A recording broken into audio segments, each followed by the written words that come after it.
Morning to everybody. Today's we are meeting after 2 weeks. Good morning, sir. We have managed to complete some of the part of the program, but I heard that reception was not so good last time, so I chose a different location to get a better reception. Hope you can see everything and hear me clearly. So I will today I will start with a summary of what we have done last time because I need to we need to refresh ourselves in the first place, and also we need to understand the subject proper. So I'm moving ahead with some of the things what I have discussed. We talk about what is risk. Risk is in risk. We expected something and that is risk. Then I'm gonna make it though.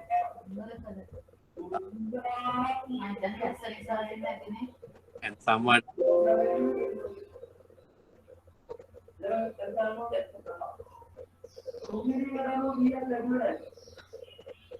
we move on to our financial institution.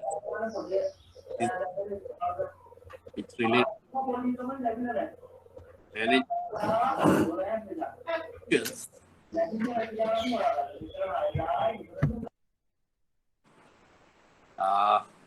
Right.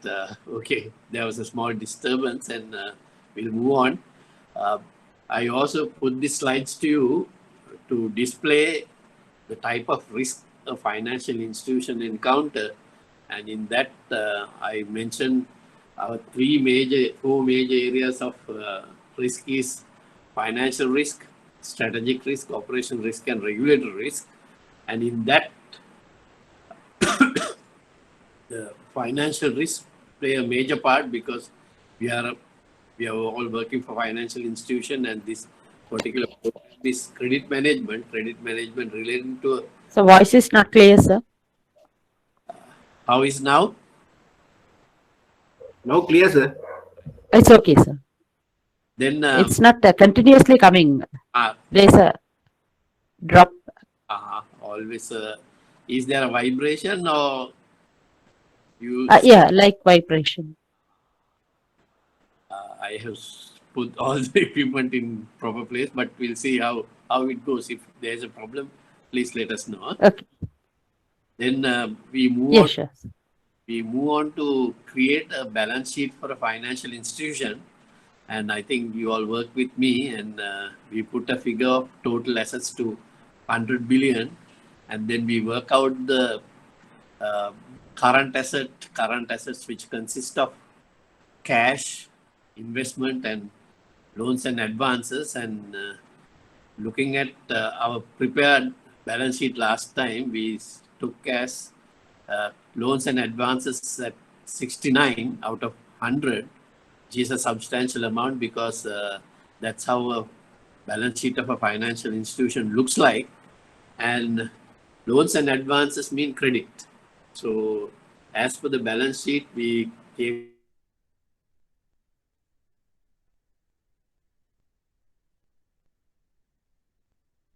that's from where we went to further. We also gave a definition to credit risk, and credit risk is actually it's a default by our counterparty. And then we went to see our credit process, and I also said it is two sides of a coin, and one side consists of credit management, the other side consists of credit risk management. So my portion is only credit risk management, but however, you can manage risk at credit management level, especially people who are granting facilities, who are evaluating customers, also play a major role in credit risk management. So it's hand in hand that these two processes go on. So initially we started on the credit management side. We also looked at customer coming in, then making a credit origination. Then we came to credit evaluation. Under credit evaluation, there are two components. This is financial analysis and the other one is qualitative analysis. Then we move further to see the two types of credit risk in a financial institution. We call it a counterparty risk. That is, if a customer defaults, either capital, interest, and if it is not paid on time, we say we run a credit risk.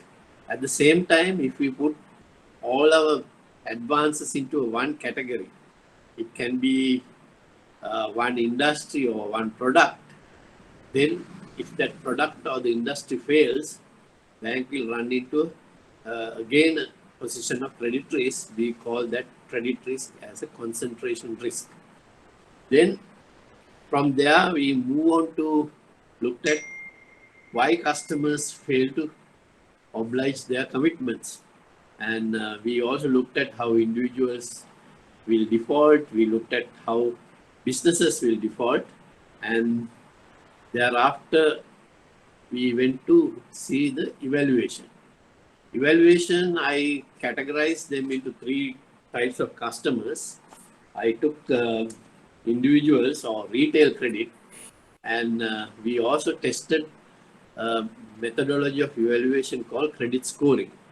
And I also touch on 5 C's of good credit, which is a very traditional method which has been used by bankers. From there, we went to see SME sector. SME sector, I also said, not like those days, it's not small, medium enterprise. Now, as per classification of central bank, any customer who has borrowed more than 35 billion or has an annual turnover over 600 million fall into corporate category. So we have major clientele who are below that, but some of them are big.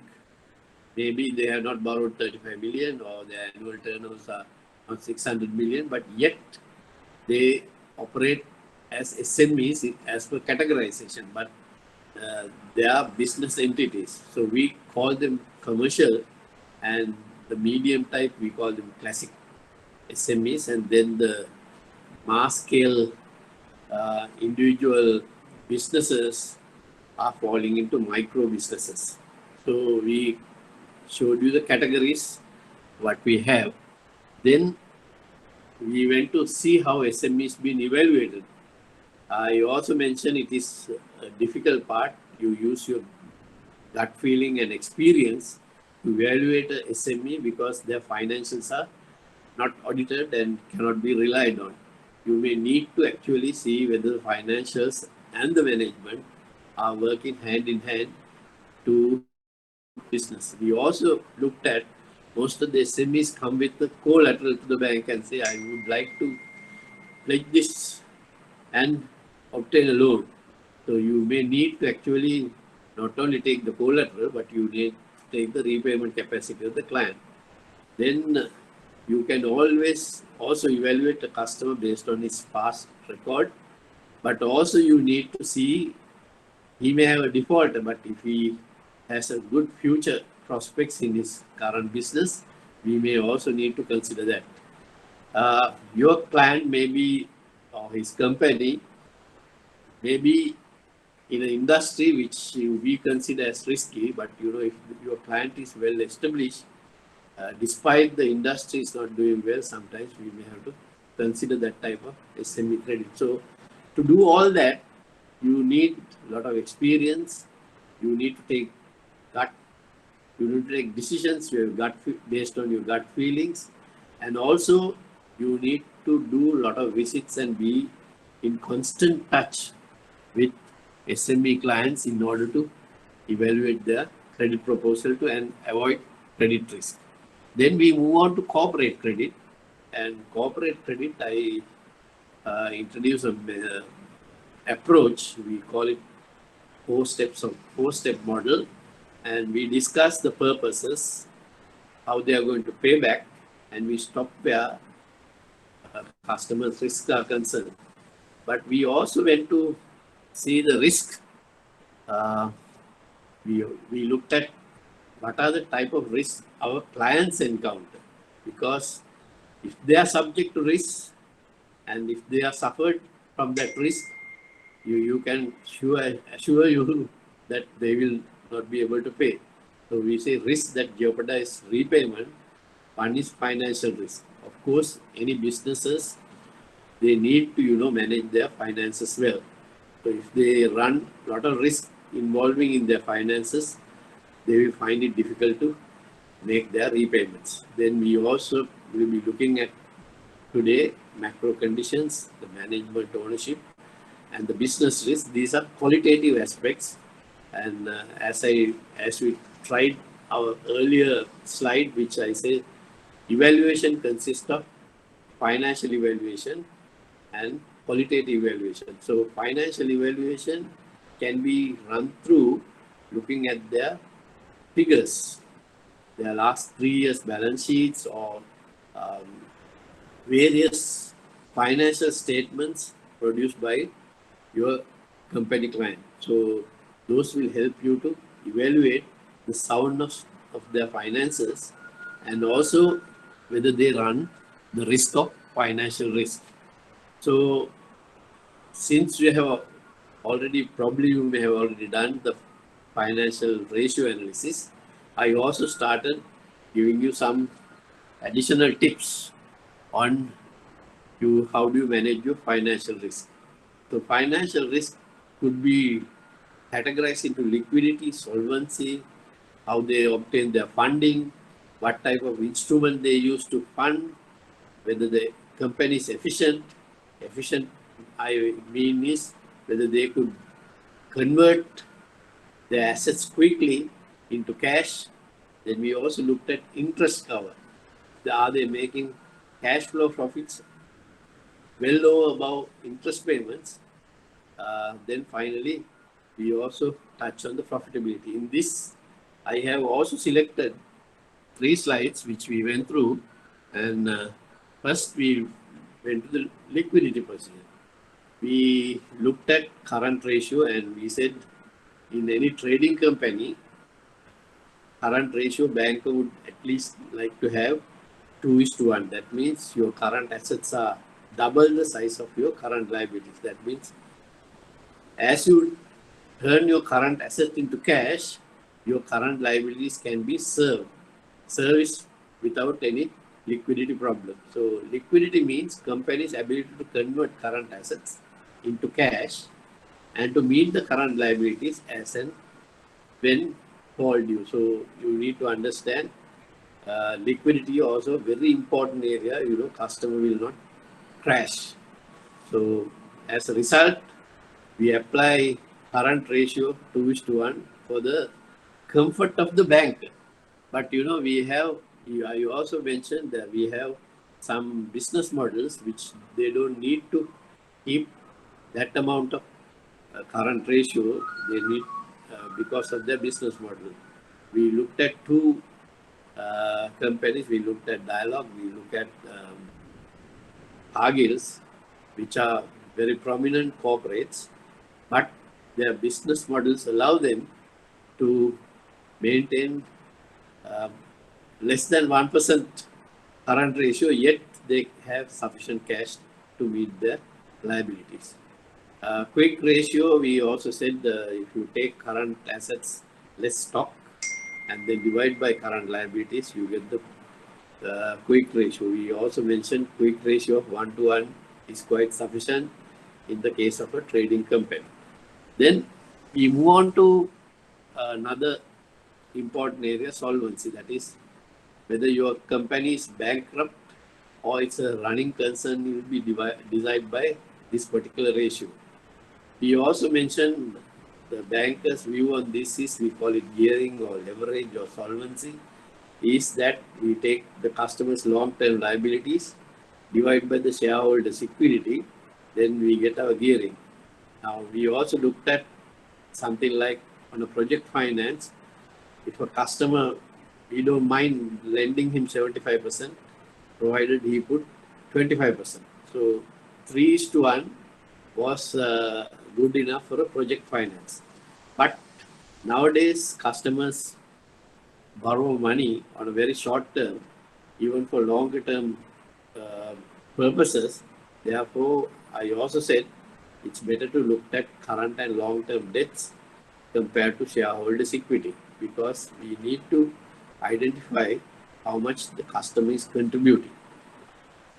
Then we went to another important area, profitability. Profitability is, we looked at how profitable are company's sales, how profitable is that company's in overall the company. So we had some ratios. We looked at gross profit ratio, then we looked at net profit ratio.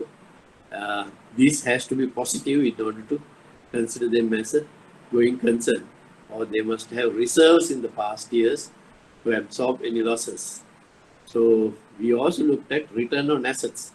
Return on assets is another area, it's an important area to see whether the company is making profits, because the assets are being utilized to generate income, is this ratio. So um, we looked at these ratios to look at customers' profitability. Now today, from here, we are going to learn few ratios and then move on with the today's presentation. I looked at another ratio called efficiency ratio. Asset turnover ratio, sales divided by total assets, will give you how much assets have been used to generate sales. So the higher the amount is efficient is your companies. We also looked at debtors turnover ratio. Now some companies sell on credit, and as a result they will have a huge debtor balance. Now if you can increase your sales and divide by debtors and make it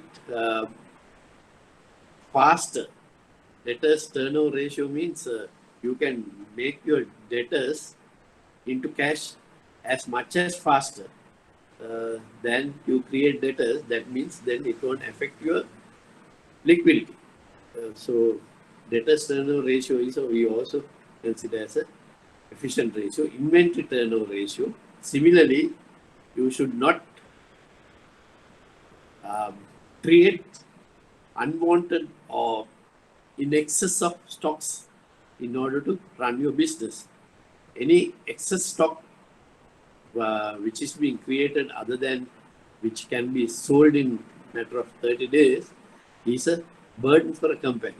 That will affect the efficiency of the company. So creditors turnover ratio is another area where you would like to I gave an example where example of Cargills, where they take goods for resale at 90 days credit, but they sell it for cash and for credit cards, which they can get the money next day. So this particular company actually runs on the creditor's money rather than they have to borrow it. So higher the creditors you keep it in your books, the longer you keep it in books, you are running your business on supplier's credit, which is cost free and borrow money. The voice is not continuously audible, sir.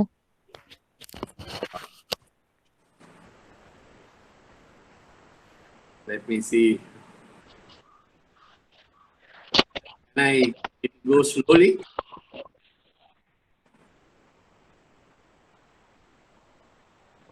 No, sir. It's Time to time. voices break. Yeah, it's not continuously audible.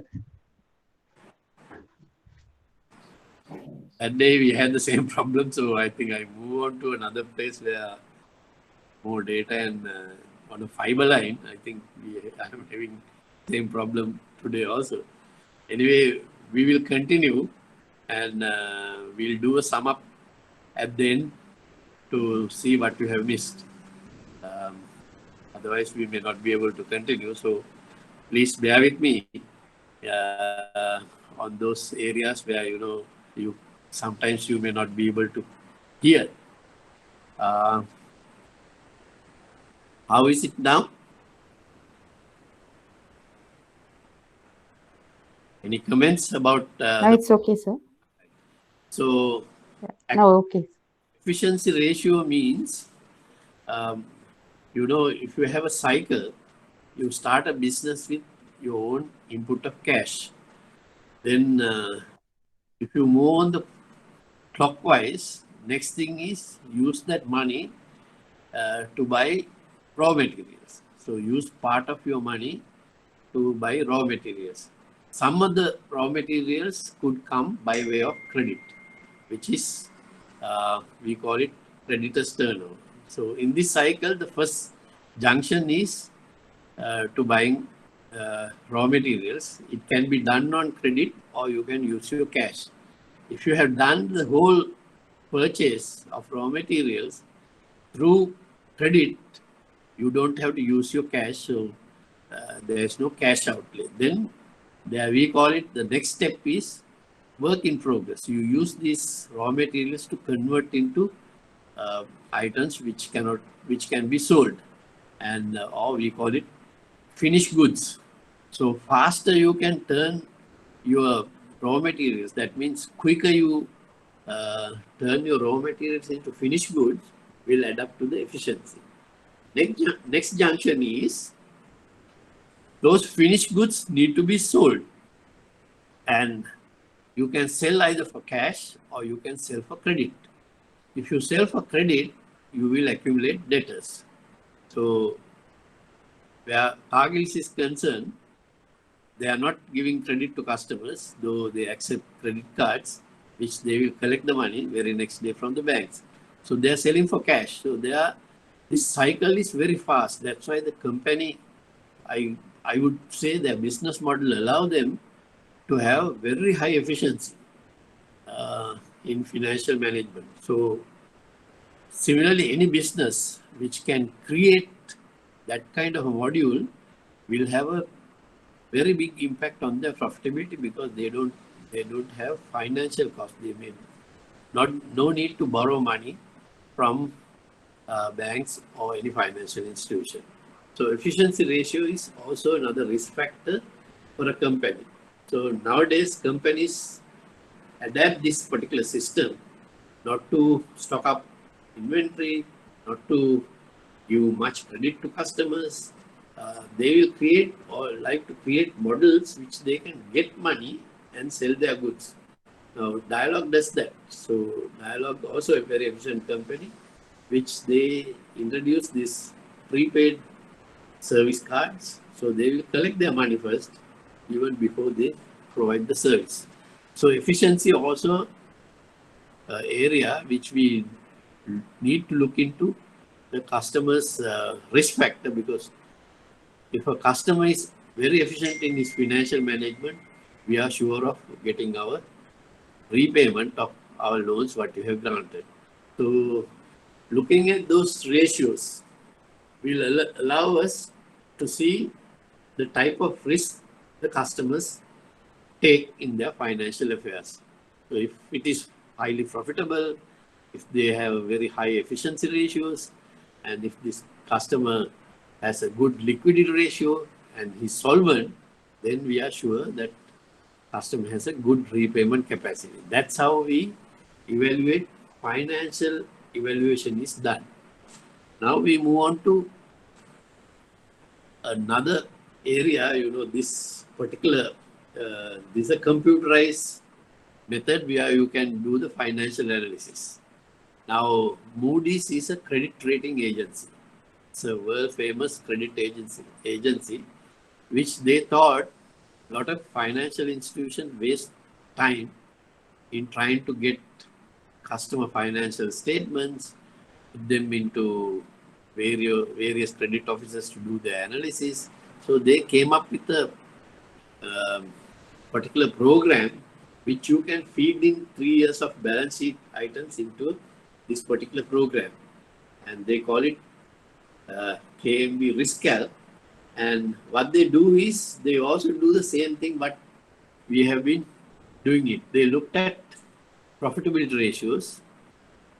If profitability is higher based on their computation, what they think is higher the profits means higher, lower the default probability. If a company is continuously making profit, you are sure that this customer is not going to default. As a result, you don't have a credit risk regard to customers. Similarly, leverage, we looked at leverage is gearing or solvency ratio.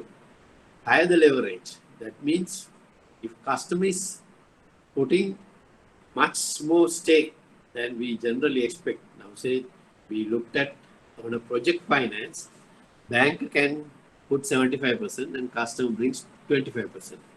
In case if a customer comes and say, okay, no, I am willing to put 50% of my capital towards this project and I need only 50%, that means higher leverage being applied to that particular facility.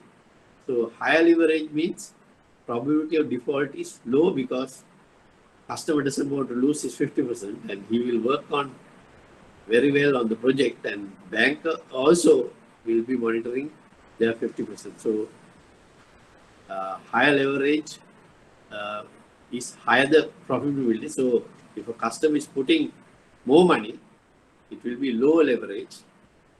So when a lower leverage comes, our ability to recover that money becomes greater. Then they also looked at in that growth. Now we take 3 years balance sheet. Why do we take 3 years balance sheet?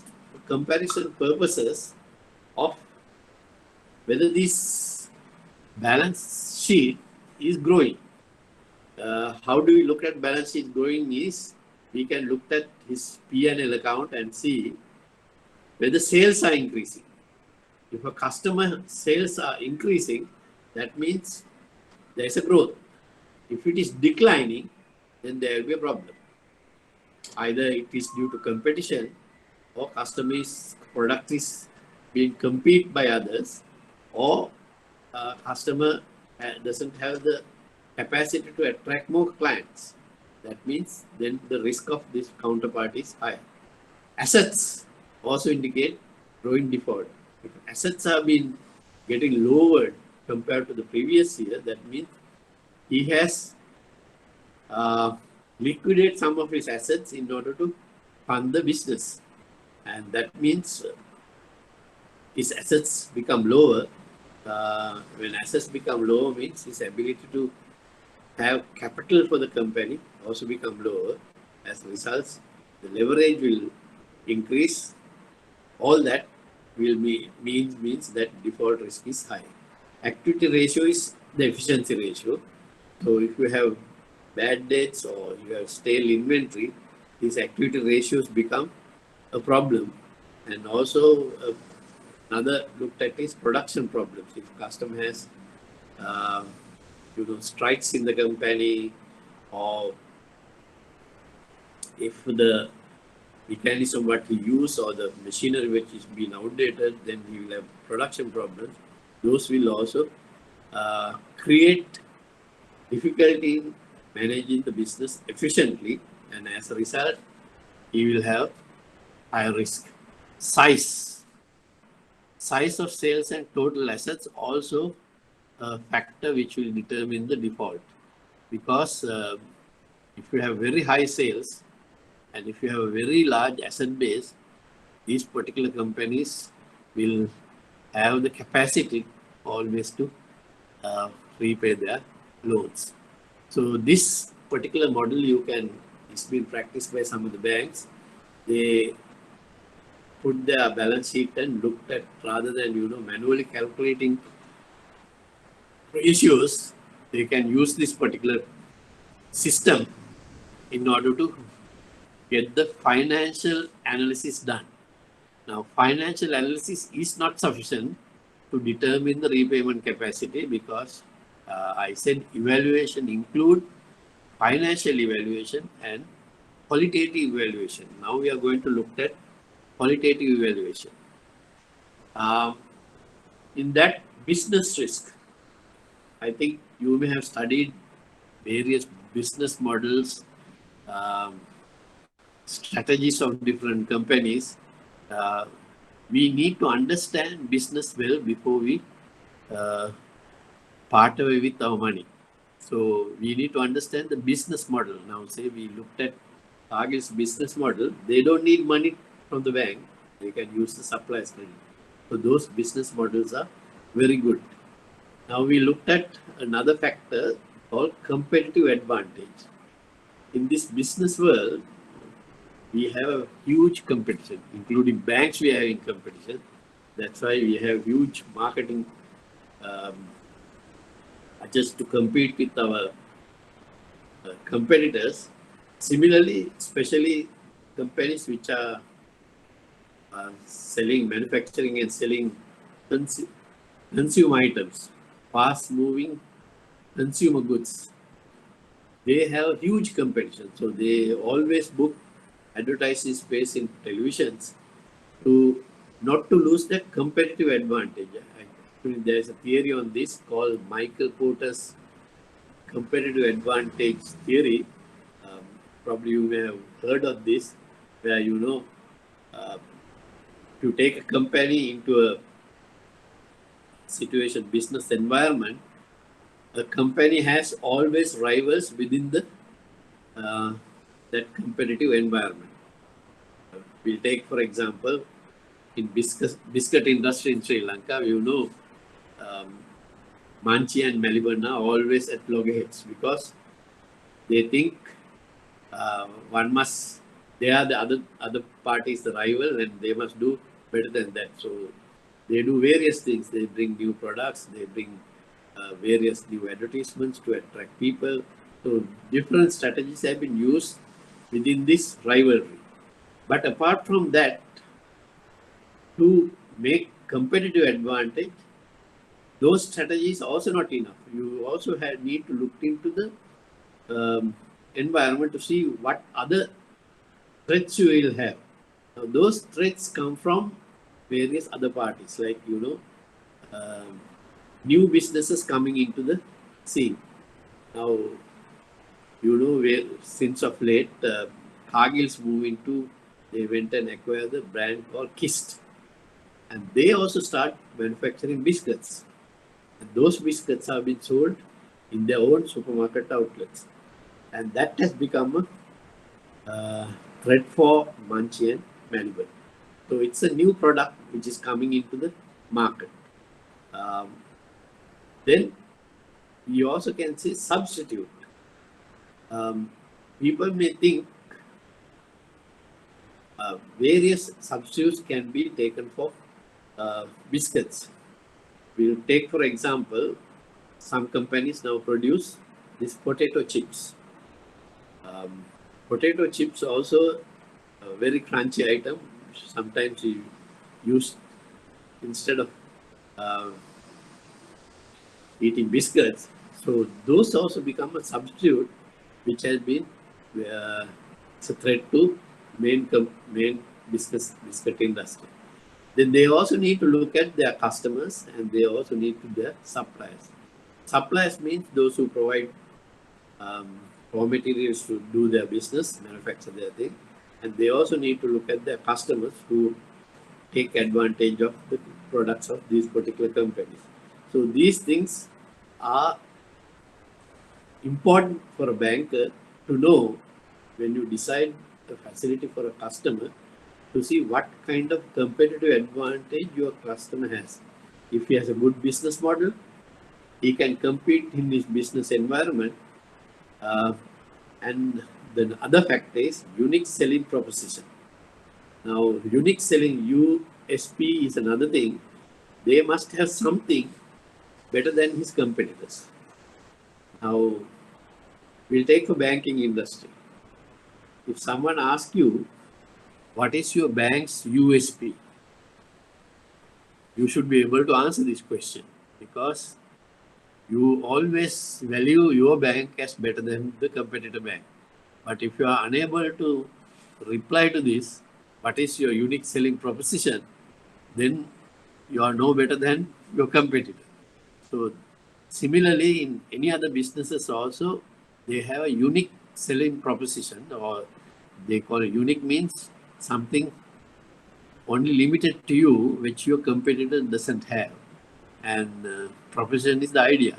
So if you have something which you can sell better than your competitor, you will always have a better business strategy. So what here, bankers, your fixed deposit rate and other banks' fixed deposit rate is same. So you can't just say, we provide the best rates. Other banks also will increase in time to come. So mostly what we have is the better customer service. So if you can say we provide a better customer service than our competitors, I can call it a unique selling proposition. So these are business strategies. So companies which has better business strategies in terms of business model, competitive advantage and unique selling proposition, they always stand less risky and they don't have business risk. So it's very important for you to, analyze these things when you evaluate a customer. Earning dynamics is also what we have looked at in our financial analysis. Asset management also we looked at our efficiency ratio management. So business risk can get reduced based on strategies, your earning dynamics, and how you manage your assets. Then you will have less business risk, and companies with less business risk always will repay you. So you need to understand this particular area. Then companies run by board of directors, they are the owners of the company. Then also they have management. Now, board of directors will create policies for the company. They will oversee the operation, not really getting into the operation. They will review certain policies and the methodologies being followed by the management, and they will redirect them towards making profits. Management is responsible for running the business. So you also need to know, when you evaluate a facility for a customer, to understand the ownership, who are the directors. I'm sure all the banks who give facilities to corporate credit, they will first get their business registration or company registration to see who are the directors. They also would like to see whether these directors are reputed person. They might even run a crib report on them to verify those reliability of the ownership to decide their facilities. They also to be concerned about management. Directors may direct, but the managers need to run the company. So to do that, you need to have 4Ss. The 4Ss means you need to have a strategy. We looked at business strategies in our previous slides. So if those strategies work well and good, they will make money. They also need to have systems. The business has to run on a system because some, now say banks nowadays, if you don't have a good computer system and if you have followed the olden days, branch banking, just imagine in a situation of pandemic like this, those banks need to close their businesses. Whereas banks with good systems, still they can approach customers via online. So similarly, all the customers whom you follow also need to have systems which are current. They should be able to read their customers. They should be able to read their suppliers. They should be able to compete in the environment of difficult times in order to survive. So some companies have adapted to this and their systems are in place in order to face these kind of situations. Then I go into the structure. So companies management need to have a good people, experienced people to run the business. You don't just recruit a CEO who has no experience in that particular industry. So sometimes when we give facilities, it's always better to verify who runs the business, who is the CEO. Some companies have COO, that is Chief Operating Officer. Apart from the Chief Executive Officer, some companies have a Chief Operating Officer. Most of the companies also have CFO. CFO means Chief Financial Officer. He will look into the financial strategies. He will look into the improving profitability, improving liquidity and solvency and so forth. So Chief Financial Officer also played a key role. Then also if it is a manufacturing company, you need to have several engineers who are competent enough in that business. Now for banks, there's another position which has been created which is related to risk. They call it CRO. CRO means Chief Risk Officer. It's a very important area because I told you in the beginning, we face numerous risks. In our type of risk, we said financial risk. Financial risk consists of credit, liquidity, and marketing. Then we also looked at strategic risk, regulatory risk. So banks also need to manage this. So they create a position called CRO, also Chief Risk Officer. So when you're funding a company, when you're planning to give facilities, corporate credit, you not only need to look at the ownership, that is the directors, you also need to look at experience and the ability of the management to run this business. That is come from organization structure or the structure of the company. And finally, that also need to match with another S called skills.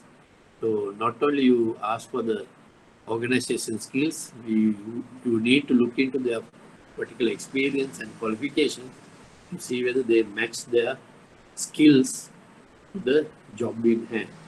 So that's how you looked at qualitatively, see whether you can see the customer's risk. If all these strategies have been properly planned by a company, which comes to facilities and you are satisfied with this, you have done a marvelous qualitative analysis. Initially looked at the business risk, now you looked at the ownership risk. So we need also look at another factor, we call it macroeconomic risk. Now you can see current situation. I probably would have come to you in person if we didn't have a pandemic situation, and I'll be lecturing in the Institute of Bankers lecture hall by now. But today you see what has done in our environment. Our environment has put us on online in order to safeguard or adhere to health measures. Now, similarly, businesses operate in economic environment.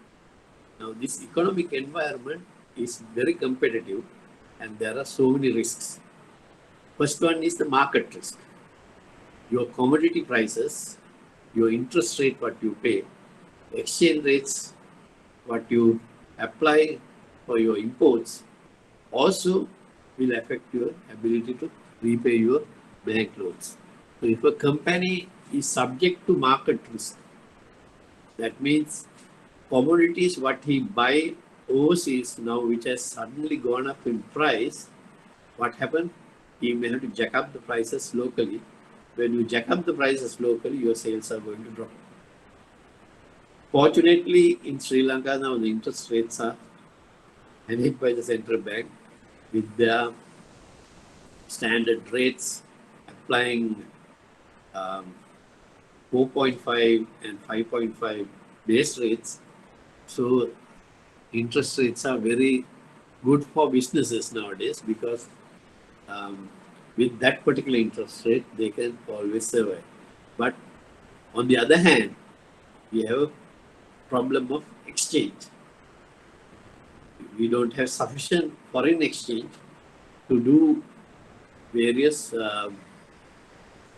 imports. As a result, you can see some of the businesses which are being completely run on imports have been affected. One particular industry is the vehicle imports. You can see there is a ban on vehicle imports. As a result, your customers who are in that particular economic sector now suffers. Even if they bring in, it is not the rate what is being applied prior to their businesses are closed. Now they will have to come up with higher exchange rates, and as a result, the price of the goods what they sell also will go up in price.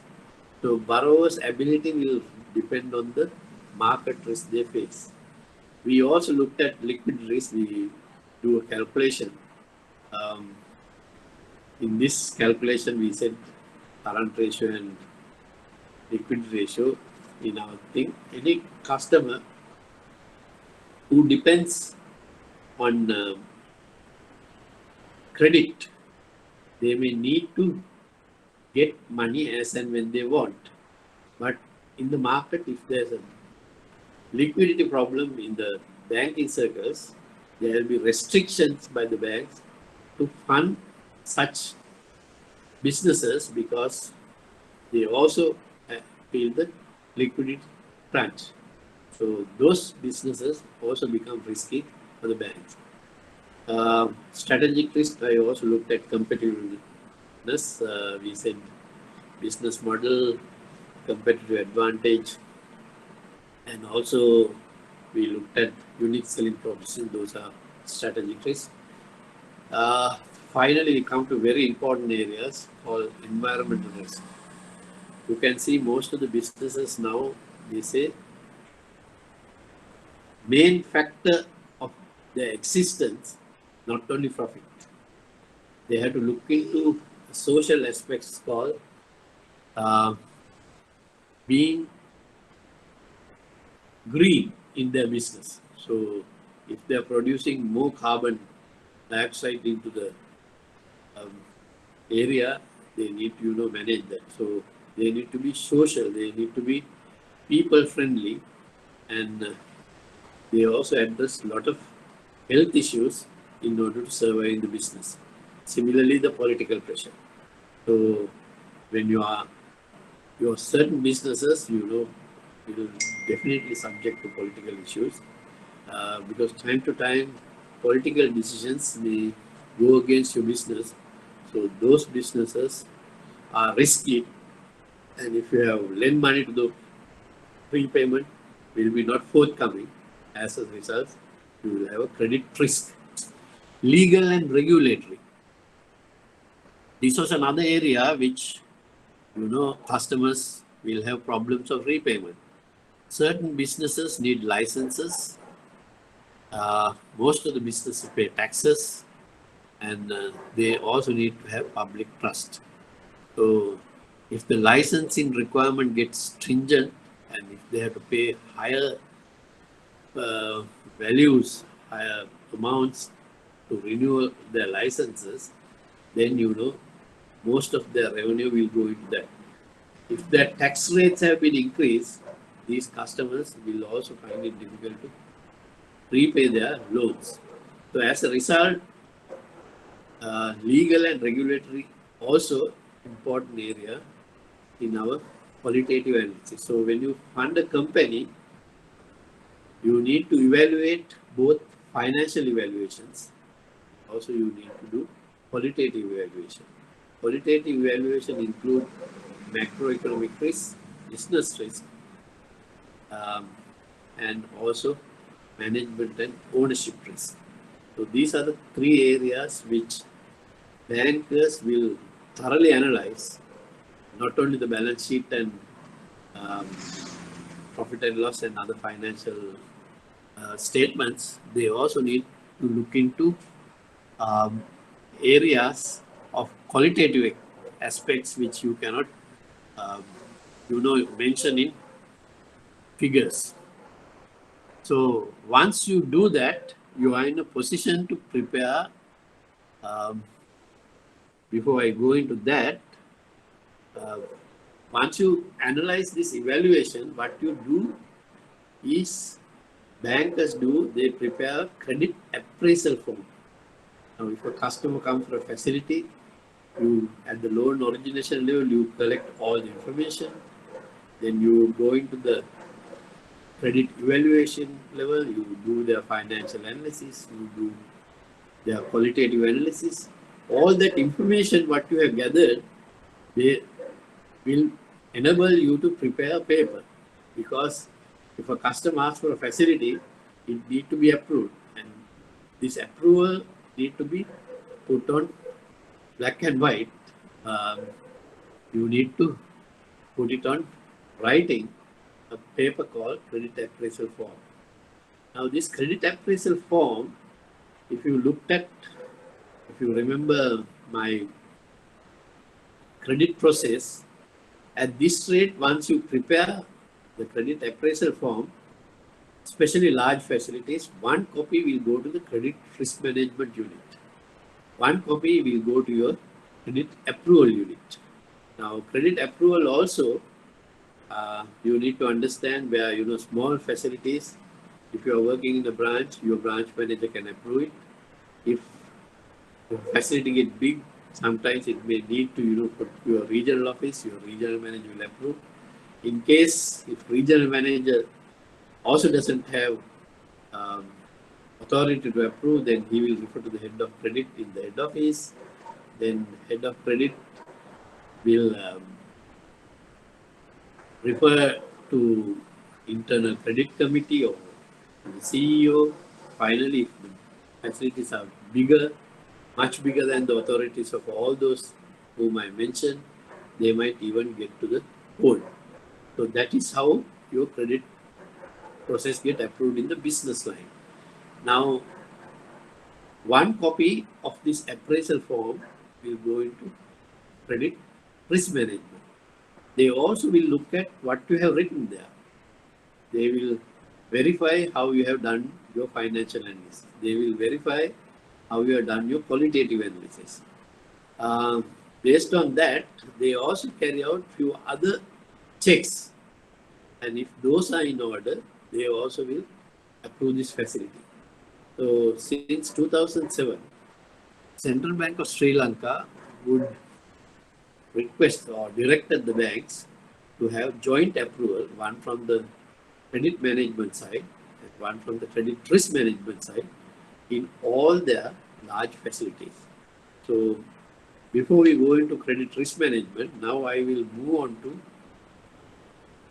risk what you have identified in your corporate, in all the other customers, and how do you manage to mitigate those risks. Our idea is to not to refuse just because there are risks in every facility what you encounter, but bankers also need to take risk in doing business.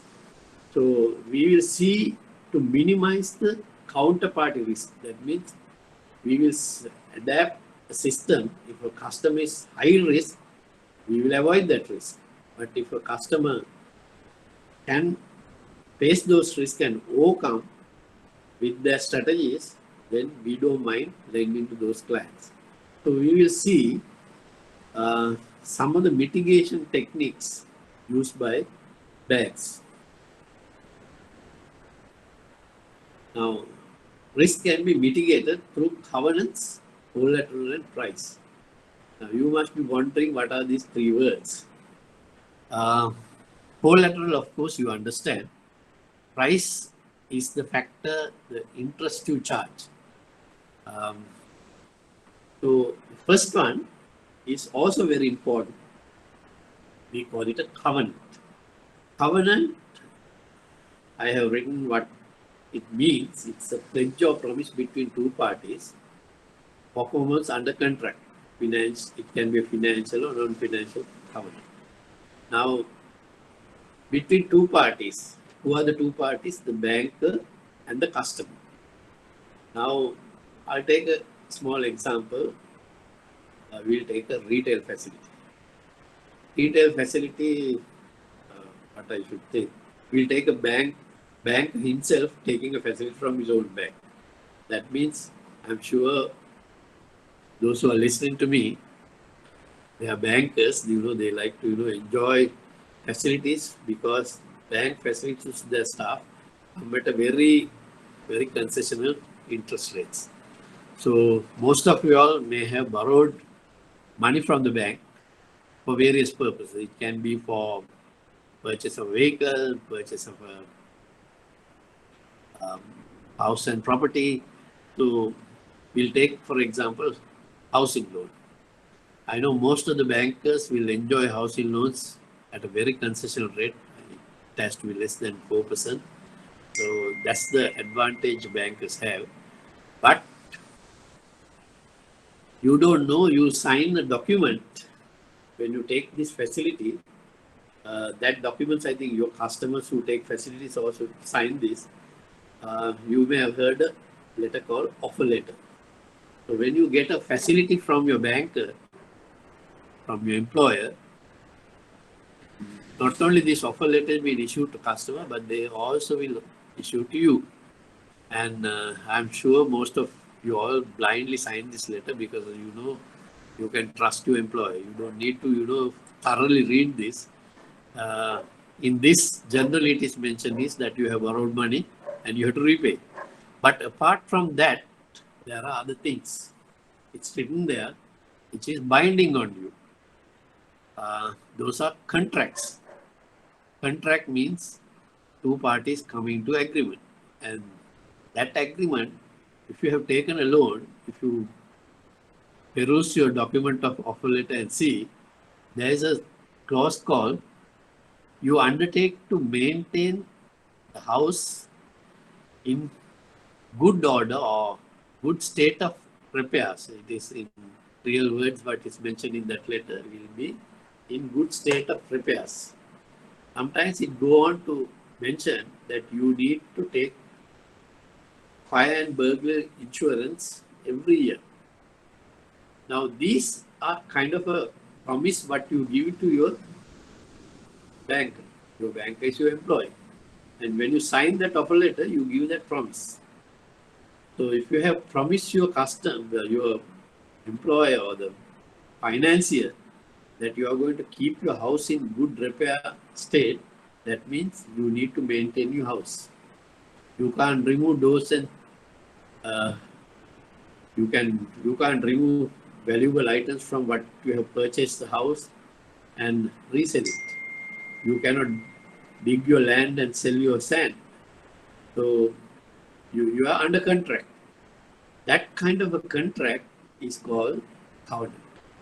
So covenants are a very important factor. Bankers will ensure repayment as long as the customer has the interest to maintain that assets to the value higher than the loan outstanding. Will enable the banker to recover that money. So in our housing loan, what we do sign is that kind of a covenant. But there are a lot of other covenants where corporate customers are concerned. There are various covenants which I will come to when it comes to explaining how the corporate clients give. Then we want to collateral. I would like to say it's a pound of flesh or kind of a security what you give or some kind of assets you mortgage to bank or cash margin what you keep as collateral is also a kind of a risk mitigation. As long as the bank has a mortgage or property, the customer's mind says that, I must somehow redeem this mortgage one day and get the assets to my name. So she start paying. So,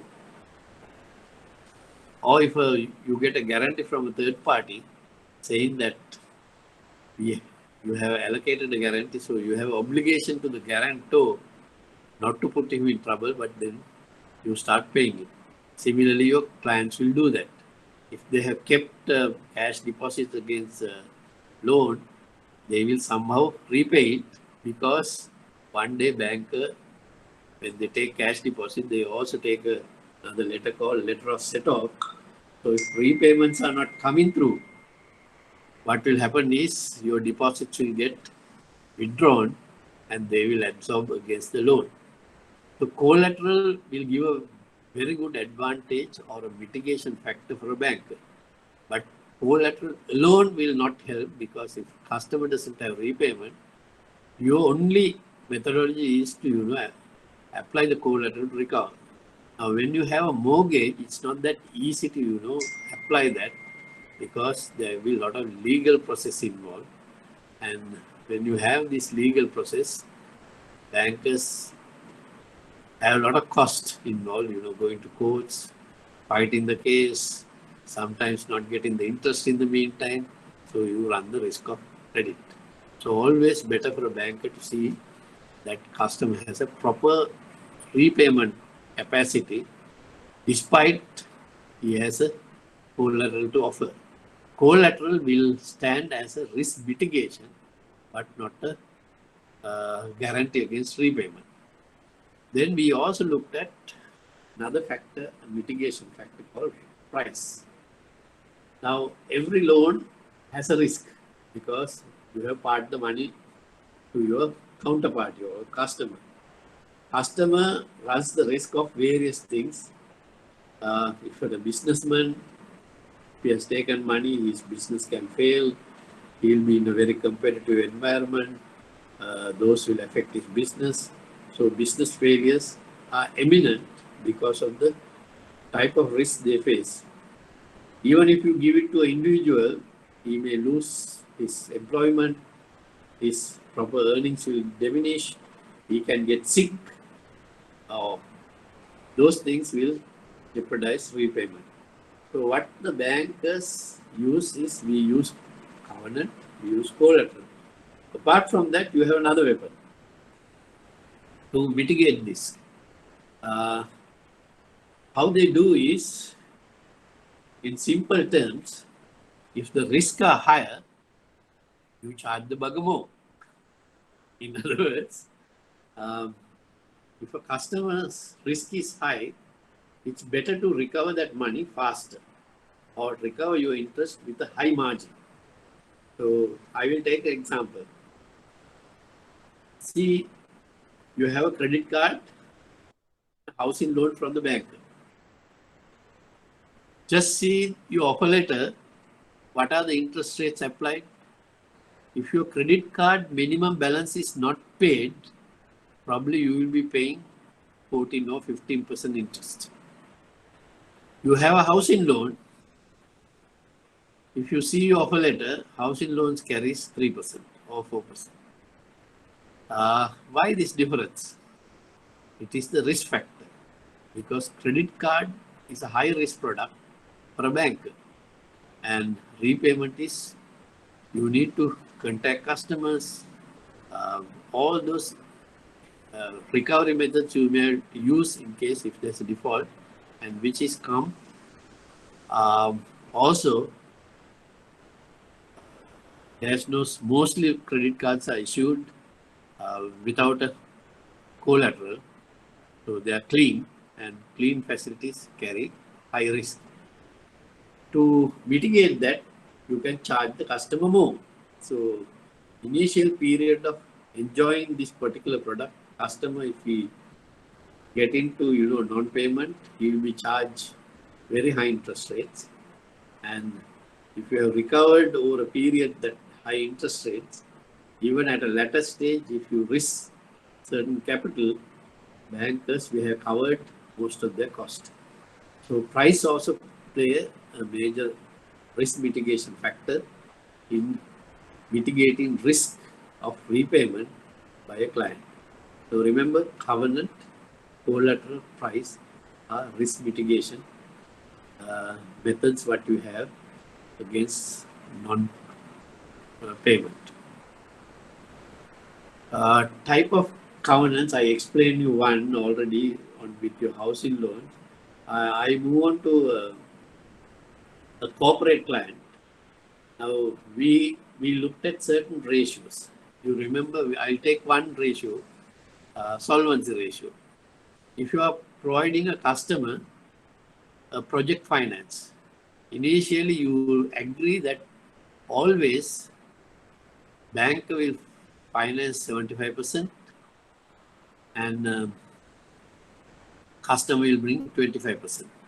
So in your offer letter, if you have mentioned that customer to maintain that leverage ratio throughout his enjoying facilities, he may need to, fund 25% of total assets of that project by himself. And when bankers review their facilities either annually or half yearly or quarterly basis, they still go into this liquidity, the solvency ratio, and verify whether customer is maintaining 25% of his contribution. So debt equity ratio is a kind of a contract. If the offer letter says customer to maintain debt equity ratio of 75 to 25, he need to maintain throughout his loan outstanding period.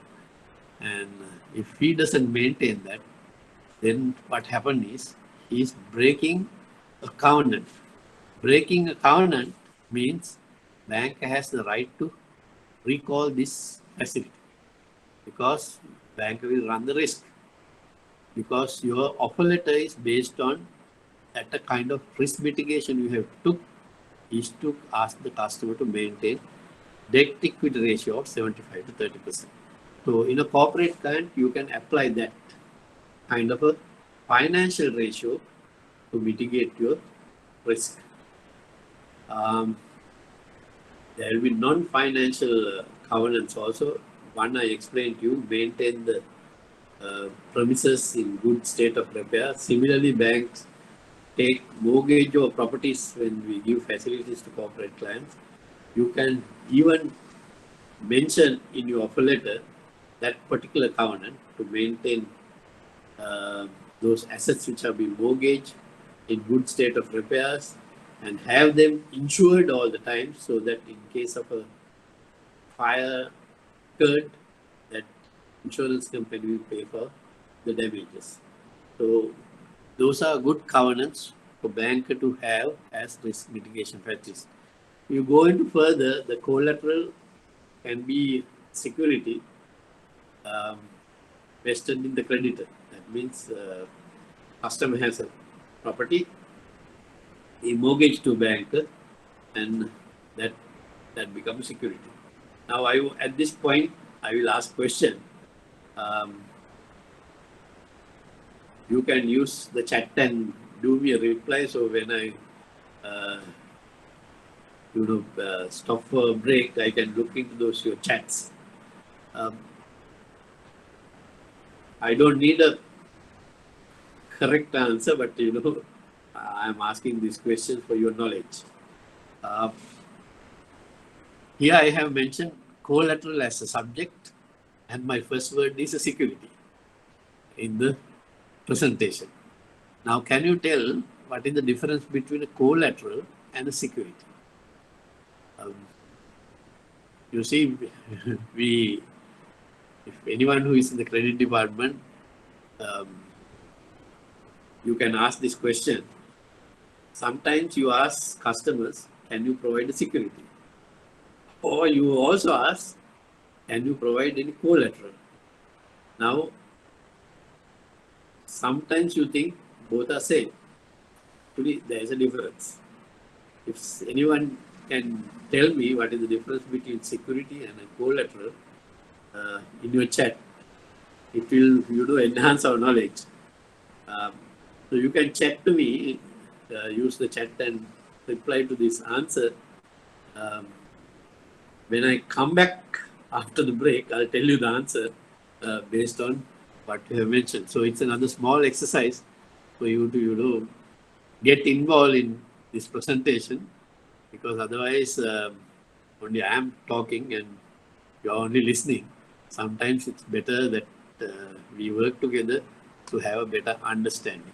So collateral and a security, you need to mention what is the difference. Collateral or the security both are good credit risk mitigation item. If you obtain a collateral or a security, bank to a certain extent we covered. So, but the collateral need to be easy to locate and easy to value. So, if you take any mortgages, make sure that this is available in the particular place. We'll say you take a mortgage or machinery, you may need to see that machinery is available in the premises, the address is given. Otherwise, sometimes if the client moves that machinery or sell it, subject to mortgage even, you have no access to it. And you may also be able to value it.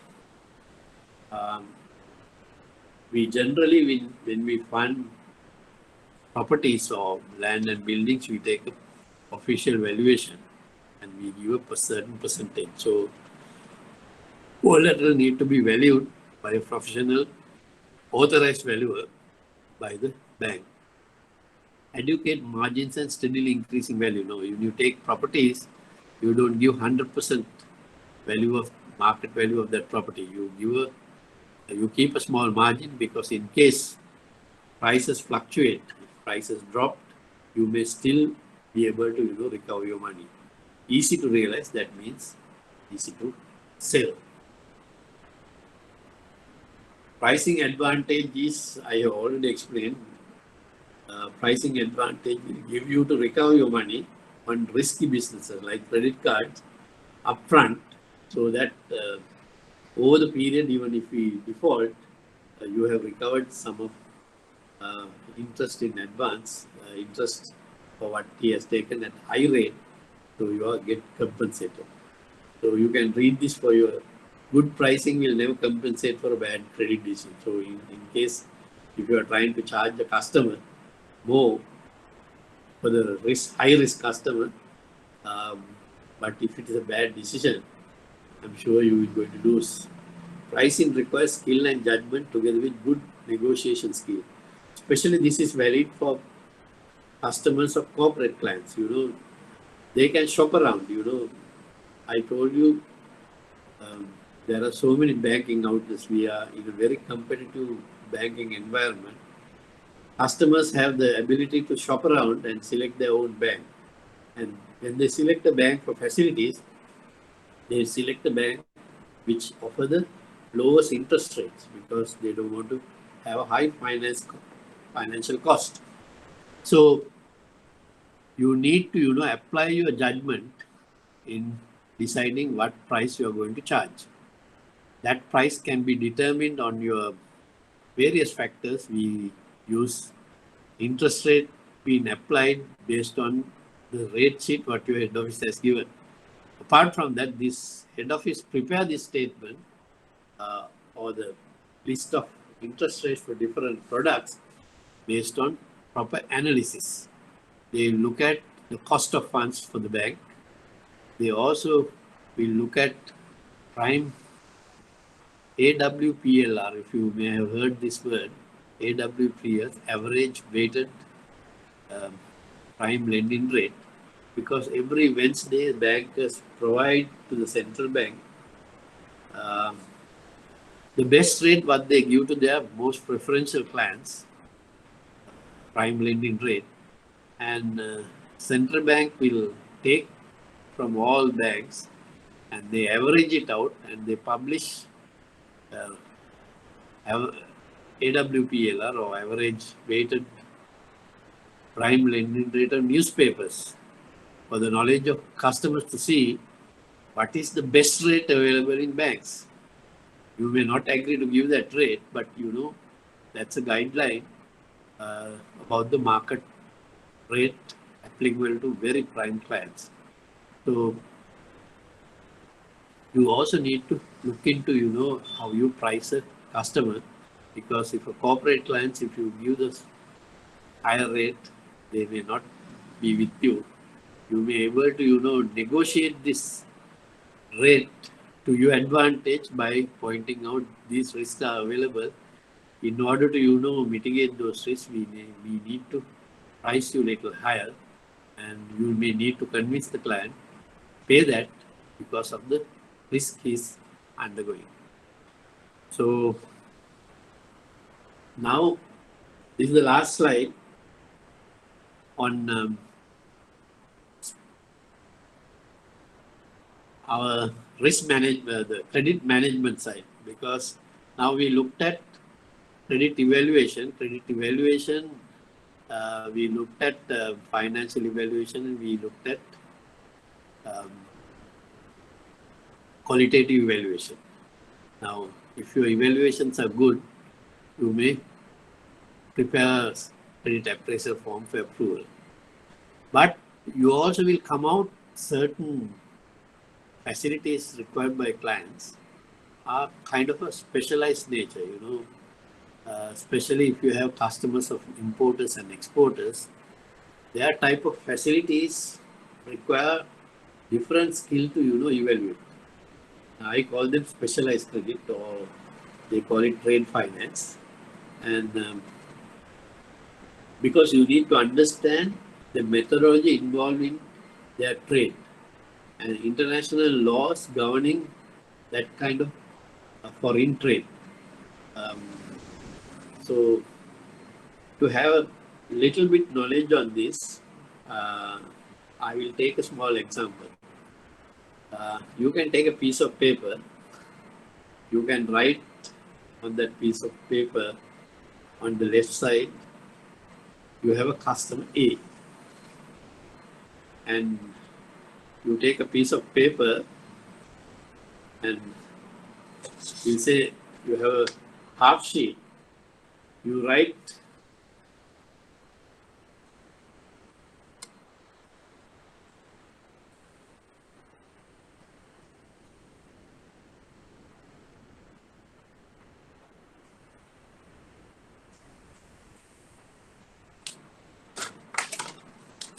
if you can see this, you have a customer A, then next to that is B1. B1 is customer A bank with banker B1. Then on the other extreme, you have a customer C, probably he is in a different country. He banks with the bank called B2. So when you have that, now you write, when you have that piece of paper, then I will continue from there. What you do in this, we will say your customer A in Sri Lanka, will say he is a importer. And importer wants to do import items from C, who is in a different country. And what he does is, they will have some correspondence. He will get via mail or email a document called pro forma invoice. His pro forma invoice will include the item he wants, the price what his trading partner C wants to levy on him. Also, he will mention how the settlement is to be made. Now, say C wants to send, we'll say, a vehicle. Then A wants to import a vehicle from C. And C says, please open a letter of credit in my favor for me to send this vehicle to you. So what he does is, so A will come to you showing that pro forma invoice that I have a client, my customer is in a different country, he's C, he has sent me a pro forma invoice, and I want to get this vehicle from C, and he wants a letter of credit. So customer A can't just give a letter of credit, he will have to come to his banker. Banker is B1, which is in Sri Lanka. So when the customer asks for letter of credit facility, bank will oblige. Sometimes he will ask, you may have to keep a margin, or you may have to provide a collateral to get this facility. We'll see if customer A is a creditworthy client who enjoy facilities. Then bank B1 will open a letter of credit, and he will send, not to C, he will send that letter of credit to B2, is the correspondent bank or customer C's bank in that different country. So when the bank B2 receives the letter of credit issued by B1, he will pass on that to his customer C, and C will see all the things what he has mentioned in the performer in has been mentioned. So he will send this car, he will ship this car. If the performer invoice says that the sender to insure it, he will insure it, and then he will pay the freight, and then it will get into a vessel, and then it will sail to Sri Lanka. And once it reaches the port, our clients need to get the documents from the B1, his banker, to clear these goods. So once C ship the documents, he will hand it to B2, his banker. B2 will send to B1, and when the goods reach Colombo, B1 banker will call the customer A saying your documents have come. Either you need to pay or retire your bills by way of a facility, and then you can clear the goods. This is called letter of credit. Now, letter of credit is a specialized credit. You need to understand. Then the other thing is, letter of credit can have two ways. One letter of credit is called sight.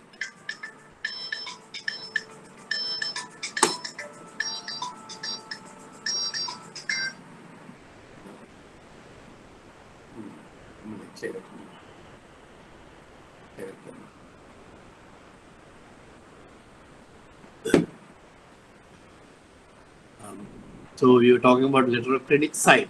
That means when a letter of credit issued by banker will say this is a letter of credit side, that is B1. Once it reaches B2, customer, one moment he sent the goods, he can submit that letter of credit back to B1. He can avail himself to purchase these bills and get the money. We call it a foreign bill facility, that is exporter get that facility, foreign bills facility. The letter of sight reach Colombo by the B1 banker, and A will need to clear the goods. He may need to pay the money and clear the documents. That's how the letter of credit sight operates. If a letter of credit's been opened for payable at a later stage, we also have that kind of facility, credit on letter of credit. That means letter of acceptance, we call it. Letter of credit acceptance. What we do is, we issue a letter of credit, and when it reaches B1, there is a period of credit given for bank, the customer A to pay this money. So letter of credit will go from B1 to B2 banker, and that letter of credit, we call it usance letter of credit. Usance letter of credit doesn't need to pay immediately. So there is a period of time where the C will not get money. He will have to wait till the bill get repayment date reaches or the usance period matures. So when a usance bill comes, he can ship the thing and goods will come, but the goods will come from, the documents will come from B2 to B1, goods will come in the port. So B1 says your goods have come, but you have a credit period. But this credit period is valid only provide A1 accept to pay that money on that particular date. That's why we call it letter of acceptance. Letter of acceptance will be taken, and then on the particular day, bank B1 will collect the money and remit it to bank B2 in order to pay to client C. So that's called letter of usage. So we studied two things, letter of credit, letter of usage. Then we also have another area of funding import exports by collection basis. Now we'll take the same example. This example of C wants to send his car to A in Sri Lanka. He can use this method. He will ship the car. He will hand over documents to his bank B2 on a collection basis. And the collection basis is, he will mention delivery against payment. So it's a DP bill, delivery against payment. So when the documents will reach B1, the bank in Sri Lanka, B1 bank will inform the customer, A, documents are here under collection, but it's a DP bill. Once you pay your money to us, we will release the documents for you to collect the vehicle. So customer A will pay money to the banker, and bank will remit it to the banker B2, and B2 will remit the money to his client C. So it's on collection basis. Now, that is delivery against payments. We also can, similarly what we have used usance, we can call delivery against acceptance. We call it DA bill. Similarly, C can send the vehicle to Sri Lanka.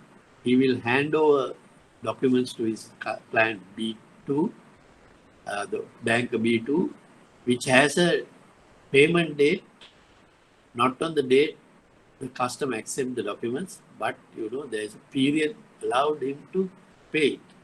So the B2 bank from other country, exporter's country, will send it to B1, the importer's country, and customer A once again accept payment on a particular date, and he can access the documents and clear the goods.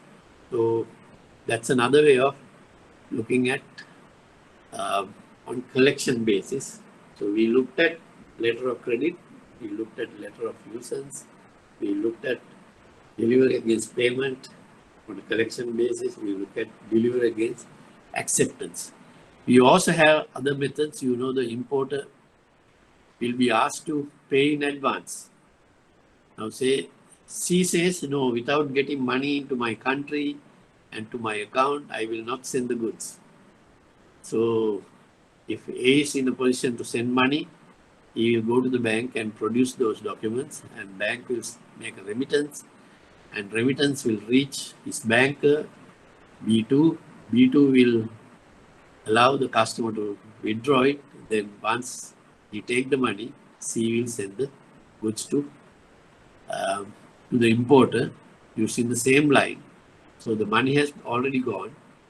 Here you don't need to even send the documents through banks. You can send directly to the importer, so he could go to the port and clear it.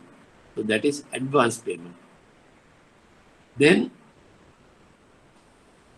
now we take the other side of C, what he has done. C demanded advance payment. Now A demands, saying, okay, I want your goods, but I will pay only once goods reach to me. We call this open account. That means C has goods. He will succumb to the demand of A, who is other country. So exporter will send the goods, send the documents, and A will clear the documents, clear the goods, sell it, and remit the money to the C. we call this open account. Now, risks are in different ways. Now, say if you open a letter of credit, the chances the importer or the exporter defaulting is limited. So, if a bank finance either importer or exporter on a letter of credit, bank minimize the risk of default by either party affecting this particular business. If it is DP terms, also same. Yeah, goods will be done like a site LC. Payment or a facility given by a bank will be required to, collect the goods. If you send advance payment, it will be risky to the importer. What happened is he departs money from here and money will reach the export in a different country. And if exporter fails to supply goods, importer will have a loss situation, and that loss situation, if a bank has funded that advance payment, bank will have a credit risk. Similarly, if C send or the exporter send on open account, and to send the open account if he has borrowed money from a bank, and once it reached the importer and the importer doesn't pay him, then if you have funded the exporter will have a problem of prepayment. As a result, bank will have a credit risk. So bank need to manage this type of specialized credit also and take proper precautions when you're funding this type of specialized credit to avoid risk. So in this case, bank also need to play an advisory role in directing their customers to select the proper payment method in dealing with trade finance. So with that, we conclude the credit management side. I have almost more than half of the syllabus is being covered. Rest is you have managed credit risk almost about 60% from this, because business unit is the front line which can avoid credit risk to the bank. They are with the plant, they originate for credit-worthy customers, they have the ability to evaluate customers proper, and counterparty risk can be mainly avoided by the credit management side. Now we move on to credit risk management side. I told you in the beginning, credit risk management is a department which is a back office department in your head office. They don't deal with customers. They don't have first-hand information about the customers. They will only know their industry, and they will know how the industry is faring. They will not know your client is a very creditworthy client. So all the decisions what they make sometimes mainly based on the credit appraisal form what you submit to this internal or back office department. So that's why preparation of this credit appraisal form is a very, very vital aspect. You need to do it with good loan orientation, that means with proper information.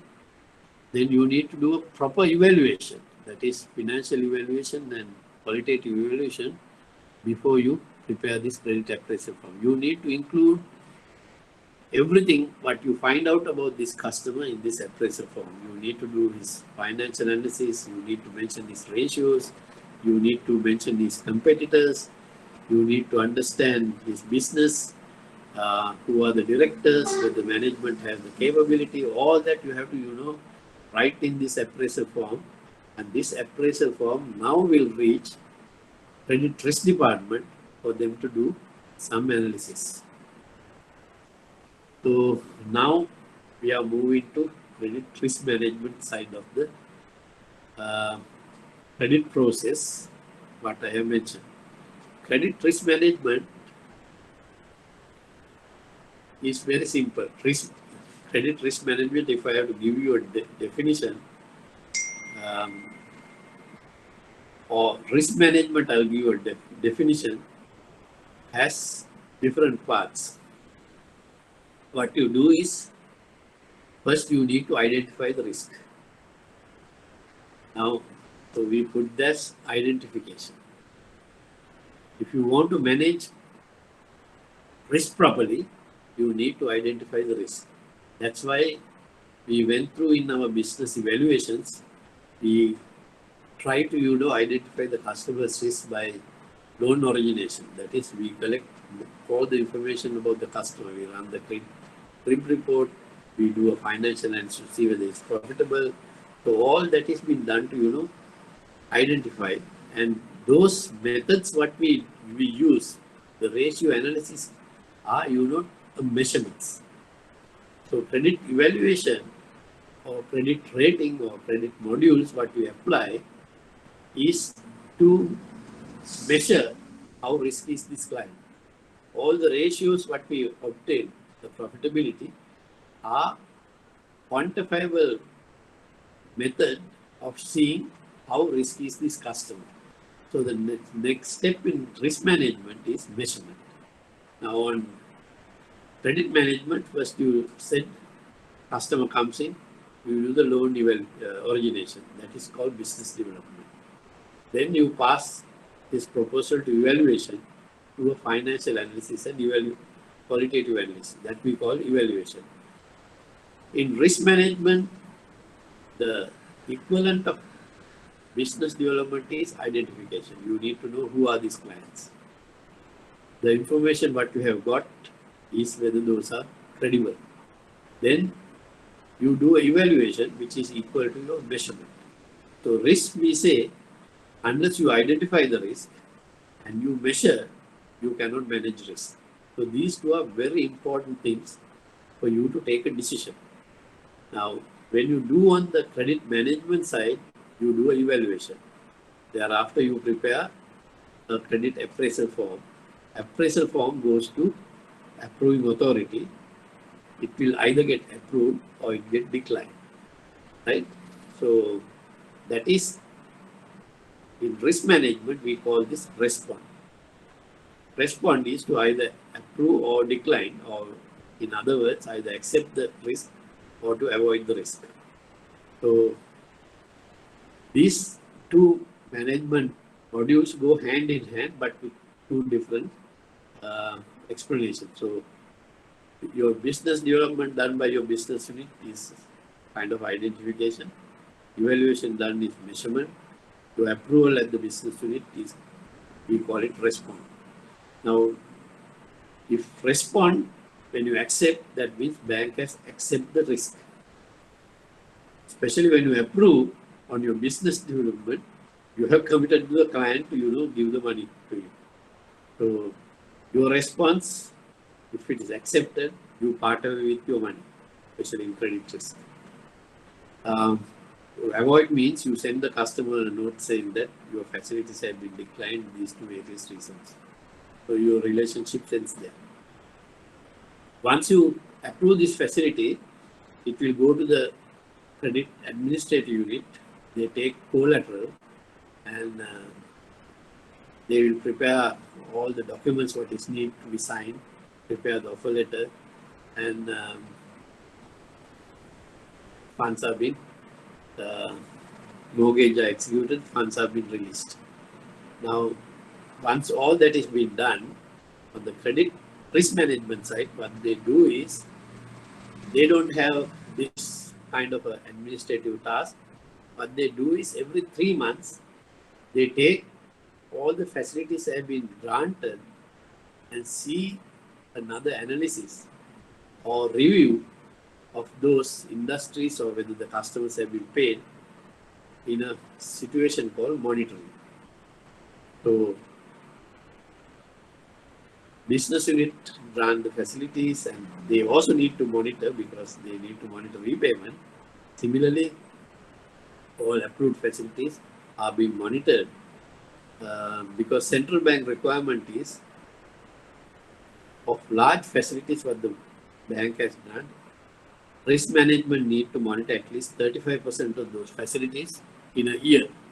So 35% of money which is being paid out need to be reviewed by the risk management unit to see whether those customers are repaying. If not, why?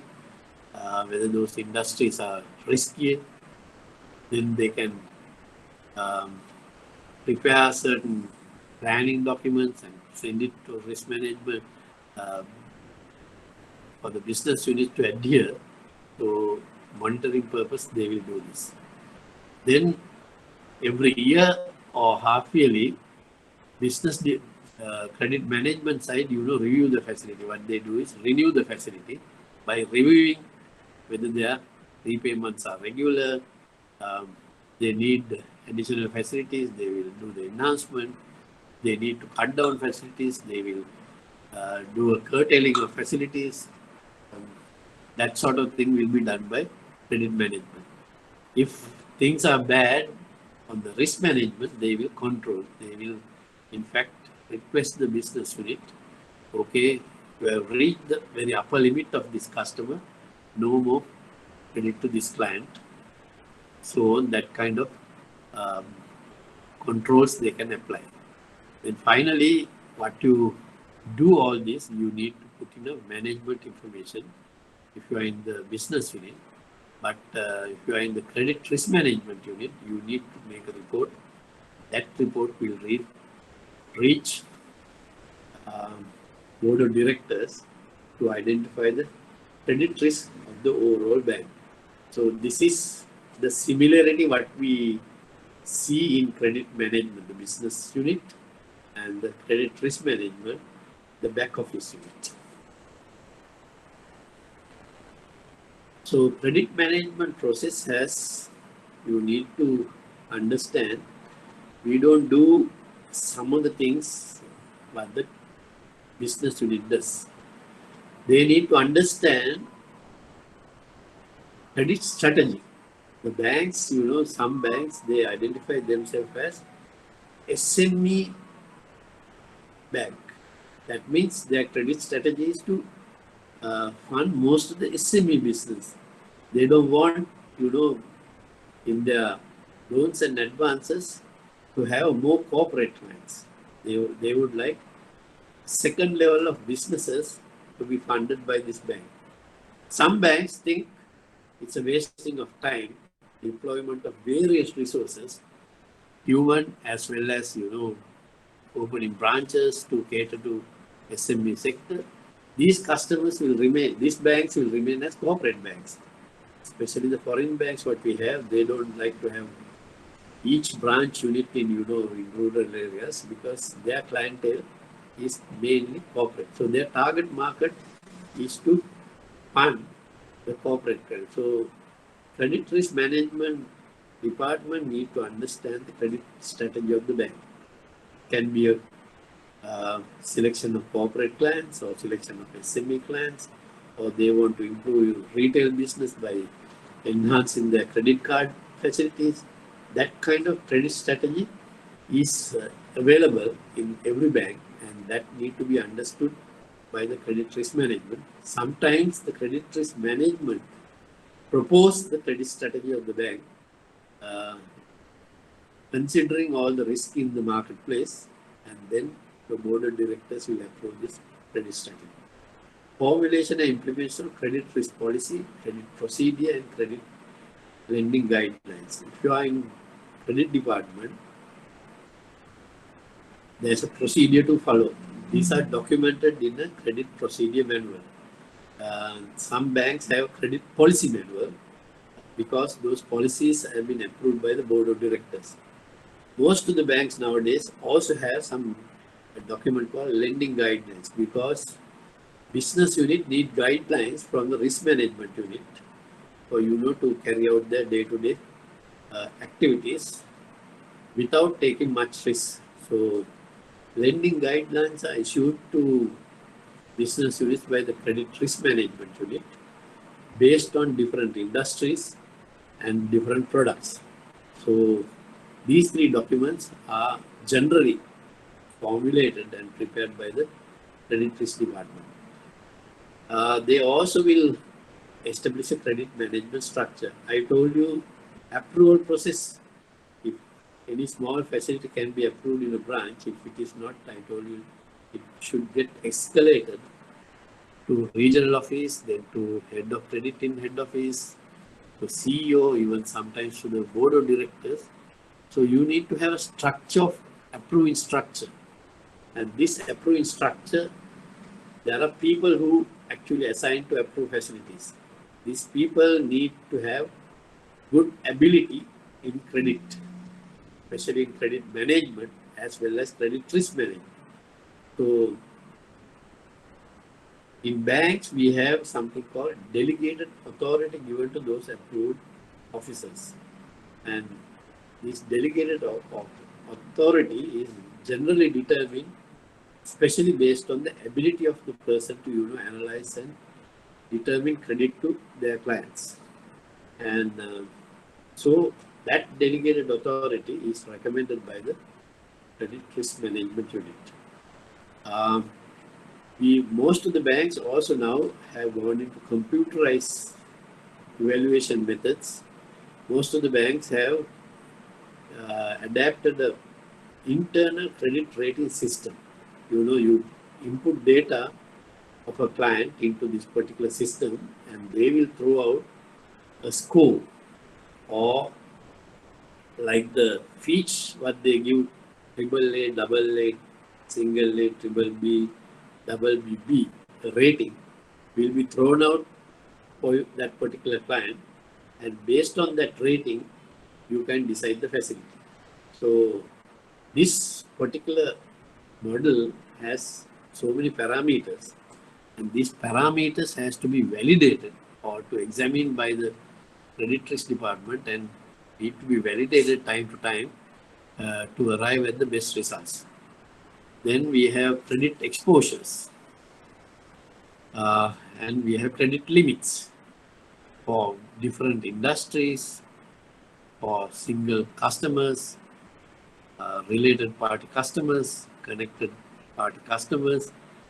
Most of the banks have this.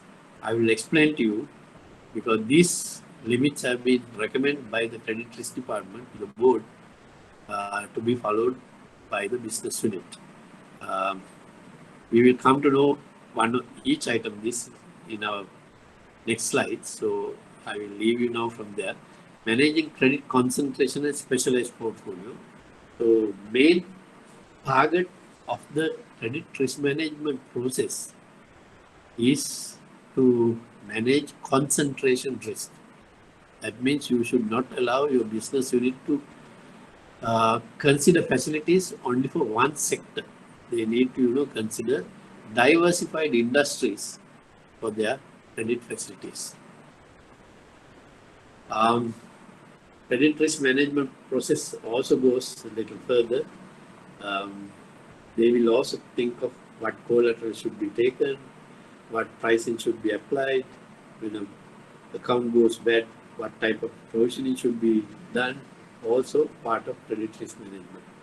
Then they also will learn from recovery department the lessons learned in the past to make systems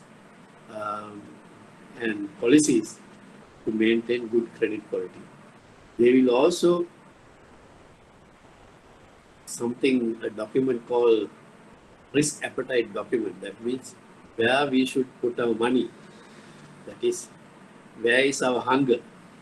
That means to which industries we should concentrate will be also determined by credit risk department, and this appetite document need to be applied by business units after being approved by the board of directors. We have certain limits for different industries, different geographies, different type of customers. Those limits also will be proposed by the risk department. And there's another important thing called stress testing and scenario analysis. Now, under this pandemic, we have a situation, some of the industries in Sri Lanka are being really affected. I would say tourism to a great extent is the most affected industry. So if you have given facilities to a tourist industry, I mean, you may not be able to recover this money for very long period because as long as this pandemic prevails, you can't expect tourists to visit Sri Lanka. As a result, those customers who have borrowed money from you to build hotels, to fund vehicle fleets, and so on related to tourism are not in a position to repay. And as a result, those who have concentrated on that particular industry now face a real scenario of, not being able to pay. Your risk department would have forecast this.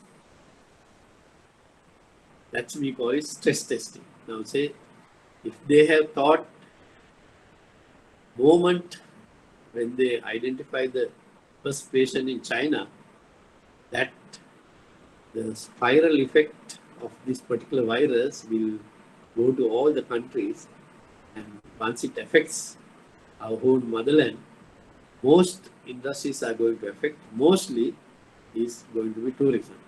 So they would have, from that moment, they would have limited facilities to tourist industry and would have recovered most of the time those facilities if they have carried out a test called stress test.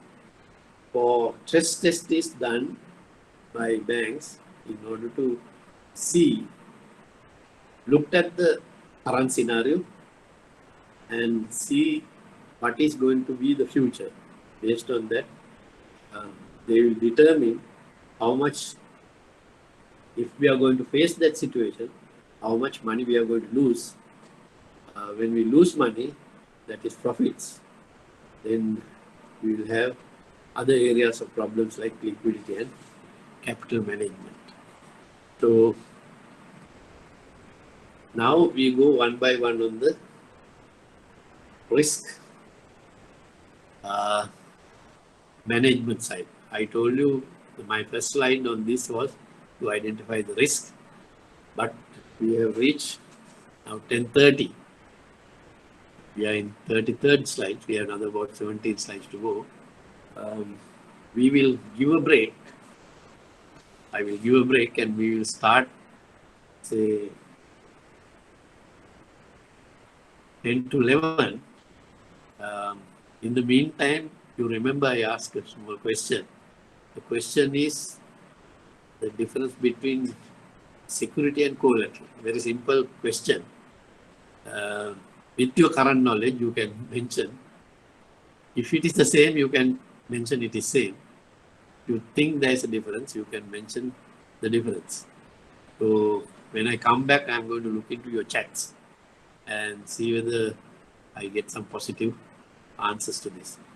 So I'm moving out for 20 minutes break, and we will meet after 20 minutes. Unfortunately or fortunately, I didn't get any chat messages for my question. Now I post the question and I'll have to give the answer. The collateral is it's any property or an asset. Given collateral means a property or an asset given by the borrower to the lender. The lender will not suffer a significant loss. Whereas the security is a financial asset, something like bond, stock, swaps, something like that. Okay. And also, yeah, please go ahead. the security is under borrower's control, and the benefits from the security is enjoys by the borrower. The collateral is the ownership, at least the ownership is with the lender till the repayment finishes. Okay, we'll put it in a different way.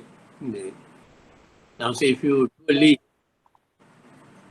you say vehicle is registered in customer's name. He enjoys the usage of that, but the absolute ownership will remain in the borrower. So, Yeah. Yes. vehicle is a collateral or security. It's a collateral. Vehicle and house, those are collateral. I take another example. We'll take Yeah. banker who's taking a housing loan from the bank. You mortgage your property to the bank, right? And you are the owner of the property and you use the property. And so the property you mortgage is a collateral or a security. Housing loan, it's a collateral, sir. Property is a collateral. All the securities are collaterals. But there's a difference between security and collateral can be used for not only the borrower's property, you can use a third party property also as a collateral. Now, for example, we'll take a company borrowing. Directors pledge his house as security, but it is not for directors' use, it is for the company facility. That kind of thing, we don't call it a security. We call it always a collateral. It's a third party security. A corporate guarantee is given by a director for the company is also a collateral. We will not call them a third party facilities, third party security, a security. We always call it a collateral.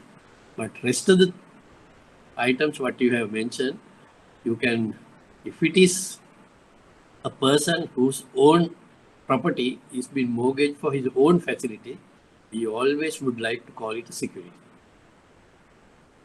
Are you clear? Right, we'll move on. Now, we came to this particular slide, risk identification. Risk identification is the first step towards risk management. Now, if you have to manage risk, especially credit risk in a bank, you need to identify the risk involved in granting credit. So you should know, if you are in the risk management unit, you need to know the credit strategy of the bank. You also need to have a little bit of knowledge about environment your customers operate, economic, political, social, and technological environment it operates. And your customer's strategic objectives also should know. So these may help you to identify the customer's risk. Sure, your business unit has done in the evaluation to identify the customer's risk. Since you have no direct contact with the client in the credit risk management unit, you need to have knowledge. When a paper comes from, say, particular industry, definitely in your mind, you should have a picture. This particular industry is subject to these type of risks. Have they tackled these risks in their credit appraisal form? You will look into that. That's how you identify the risk involved in that particular industry. To do that, you need to have a thorough knowledge about in the economy, bank's business strategy, the political and social environment, technological environment, and the kind of knowledge about that particular industry and the business. You also need to understand the bank's risk appetite, where we want to put our money, what are the limits involved in approvals, various industries. Then CSPM is credit standard policy manual, credit policy manual, procedure manual. You need to actually read this and understand very well in order to identify the risk involved in funding credit facility to a client. So guys who are in the back office are theoreticians. So they have to, read newspapers, collect articles about, to identify the economic environment where they operate. Then also they need to refer to banks' documentation and understand how the lending guides are prepared, how the credit procedure manual is being prepared, what type of limits bank has applied to different industries, whether our hunger is for this type of particular credit is to be understood by anyone who is, to identify the risk identification. Now I go into another particular area, the measurement. Next step is measurement. While doing ratio analysis, we come to know various measurements like, current ratio, quick ratio, all that is to, identify the risk of this customer's financial affairs. Now in credit risk management, they also can apply another equation. You can see on the screen, equation is EL equals PD into EAD into PDG. Can you cut this PDG and write LGD? Because now they don't use this word, they call it LGD. You know what these stand for? EL is expected loss. You can write this down. Expected loss equals probability of default. PD stands for probability of default. And EAD stands for exposure at default. And LGD stands for loss given default. Now, what we are going to look at from this measurement, this equation, we are going to apply to customers who request facilities. And to do that, we need to have our internal rating module working properly. I was talking about internal credit rating module. That means you put data of your customers into a computer system, and that system will throw out a rating for the customer. Rating can be, it's based on, there are a lot of parameters in this particular module. Those parameters has some questions, and based on the answer the system finds for this, they allocate a certain number or marks. Now, like in our credit scoring method, these marks are aggregated and you arrive at a total. If that total exceeds, we'll say 90 and above, up to 100, and then we call them one of the prime clients because their risk is minimum. They have got the highest marks, and these clients are rated as AAA clients. Like banks, each rate banks into AAA, AA, single A. Internal rating model does also same thing. They give a credit rating to a customer. Now, most of the banks have this internal credit rating, and they would like to rate all their customers based on this particular tool. So we'll say now what this measurement, AAA customer, if you have got a AAA customer, he has got marks about 90, we'll say up to 100. That means he's one of your prime customers. He's credit worthy and risk is minimum. So based on rating, definitely we will identify how risky is your borrower. Now, this particular equation we can apply to rating. That's how we are going to measure. So we also have got that probability of default is that rating. If a AAA customer, generally probability of default is not even 20% because AAA customers generally pay on time, your prime clients, and they will never default. So probability of default will be sometimes 0. When that is zero, rest of the things also become zero, whether you have exposure or you have a loss given default, then your expected loss is zero. So if you have a high rating of a customer whose probability of default is zero, then expected loss out of this customer is zero. Therefore, there's no credit risk. Then we go to the next step now, that is about the probability of default. Exposure and default. Now, we'll say all the customers when you do internal credit rating are not going to be AAA. You will have some customers who have scored between 70 and 80, or we'll say 80 and 90, you can assign AA. You have some customers who have got 70 and 80, you assign A. Then some customers who have got 60 and 70, you assign triple B. 50 and 60, you assign double B. Then 40 and 50, you assign B. Anything 40, below 40, you assign C. So any customer who has got C generally is very high risky, because when you put into this system, he doesn't match any of the criteria what you want. So he has not scored. So we avoid them, and those facilities, if it comes, the rating is C, generally bank will decline those facilities. We also call them non-investment category.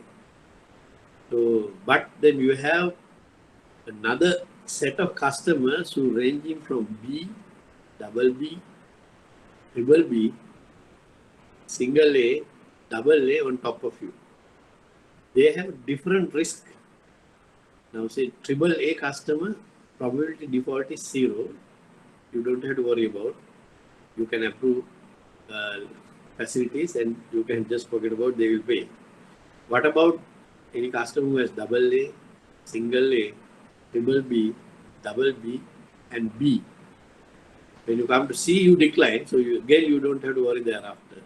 But between B and double A, you have another 5 parameters which has different risk levels. And these risk levels will be monitored by the system over a period. So if you have done credit rating of a customer for 5 years, during these 5 years, their rating can get migrated from B to double A or whatever. But you know, at the time when they request facilities, you take a rating, and that rating will be considered as rating for this particular facility. So we'll see if a customer, we'll say his rating is A. I took the middle part. And last 5 years, you had, we'll say, 50 customers who have been rated A. And this particular customer asked for, say, a loan of 1 million rupees. We'll say payable over 5 years. Right? So you know who are the other customers who had A as enjoy similar facilities. Then you see their pattern, how they have repaid. Now we say the single A customer, you draw a graph. On one axis you put NPA ratio, and I will draw for you and show.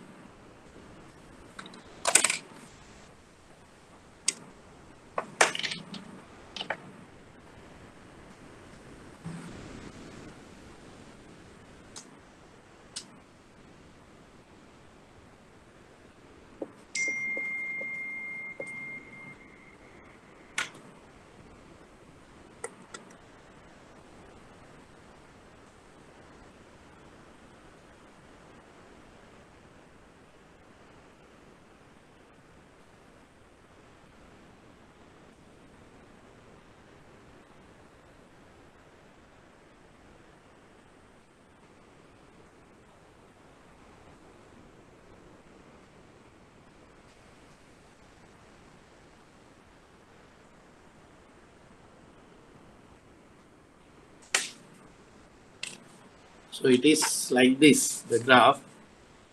On your one axis you have NPA, the other axis you have years, the term. So this loan is for a single A rated client. NPA is on one axis and it will be repaid over 5 years. So the term is 5 years. And I will draw up the axis.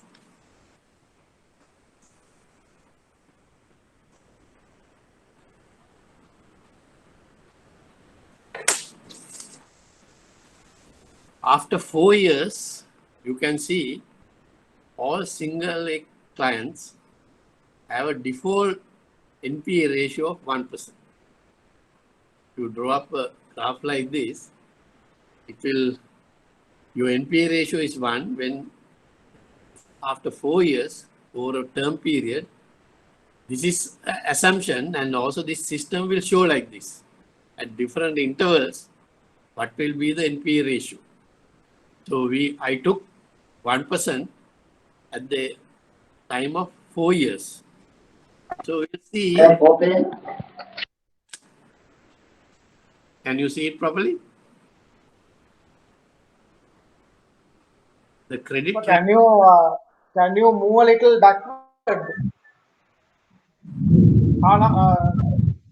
Can you Now it's move it? Yes, sir. So can you move it up, sir? Up.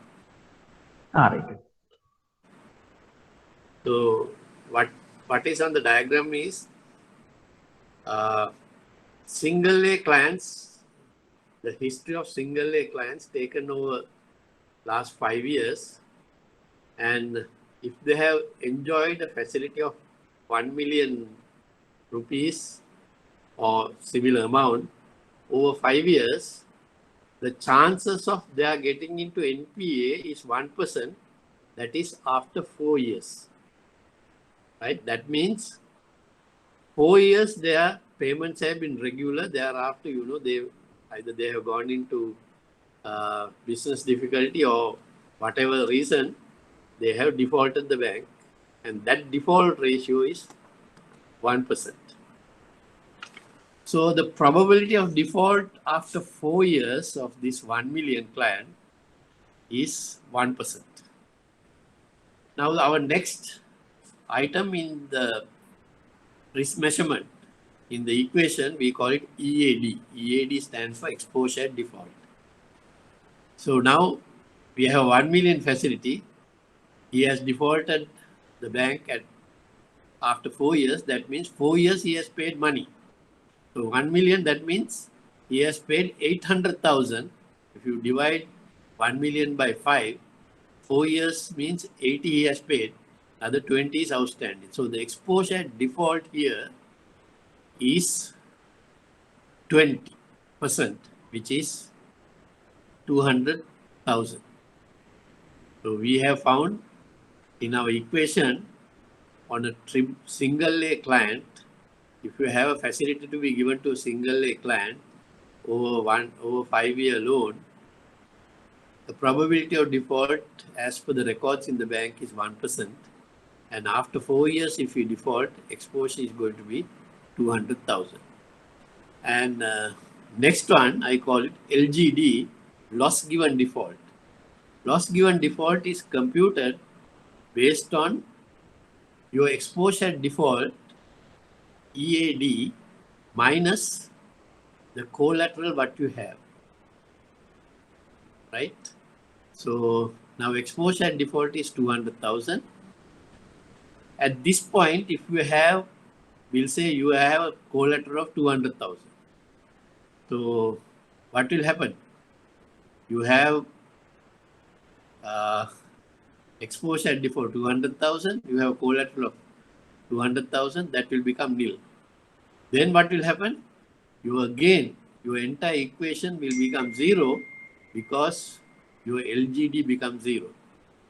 Loss given default is going to be 0. Even though your probability default is 1, you have secured or you have mitigated this facility by adequate collateral, and as a result, bank is not going to suffer loss. So you can use this facility. Actually, system will have to do it. You cannot. You must have at least 5 years data to collect and put the equation like this to measure the riskiness of a customer. So the future is that I think most of the banks need to adapt this in risk management, especially credit risk management, to see how risky they are going to be borrower. This is to measure even before you disburse facilities. So if you are going to have systems to arrive at customer rating, and if you have sufficient records over years to take decisions of this nature, and your system is capable of arriving at loss given default, exposure default, and the probability of default, I'm sure banks are not going to have credit risk in the future. But yet, you also need to follow credit risk evaluations in the business unit and credit risk measurements in the risk management unit to manage credit risk. So next item on the thing is responsive approval. So I told you now at this point, when the evaluation comes, you credit risk management department also has got a credit appraisal form. That is, business unit has prepared a document which has given all the details of this customer. They have evaluated financial analysis, they have evaluated qualitative analysis, they have given the internal rating of this client, and you also can run the measurement to arrive at expected loss. If those things are in order, and if this customer, we have adequate security to cover the risk, but the credit risk department also give approval. So based on joint approval, customer get the facility, and then business unit will disburse the facility. Now, risk department, not only they do the rating module, they also see a lot of other things. Among the other thing is they will see whether the business department has followed the lending guidelines given by them. Are these appraisal is made according to the credit policy manual? Then whether this facility is in single borrow limit or it is a related party. That once again we will take it up at the next slides. His credit rating is carried out. So generally you can see because in your appraisal form they will say as per the internal rating customer carries either AAA, AA or whatever. If it is a C, they will never recommend this. They will also send to the credit risk department saying that we have declined this facility, and then they will jointly decline it and the customer will not get that. Thus the capital charge on the proposed facility is acceptable. Now, another thing with credit risk department is, you may have heard this word, capital adequacy of a bank.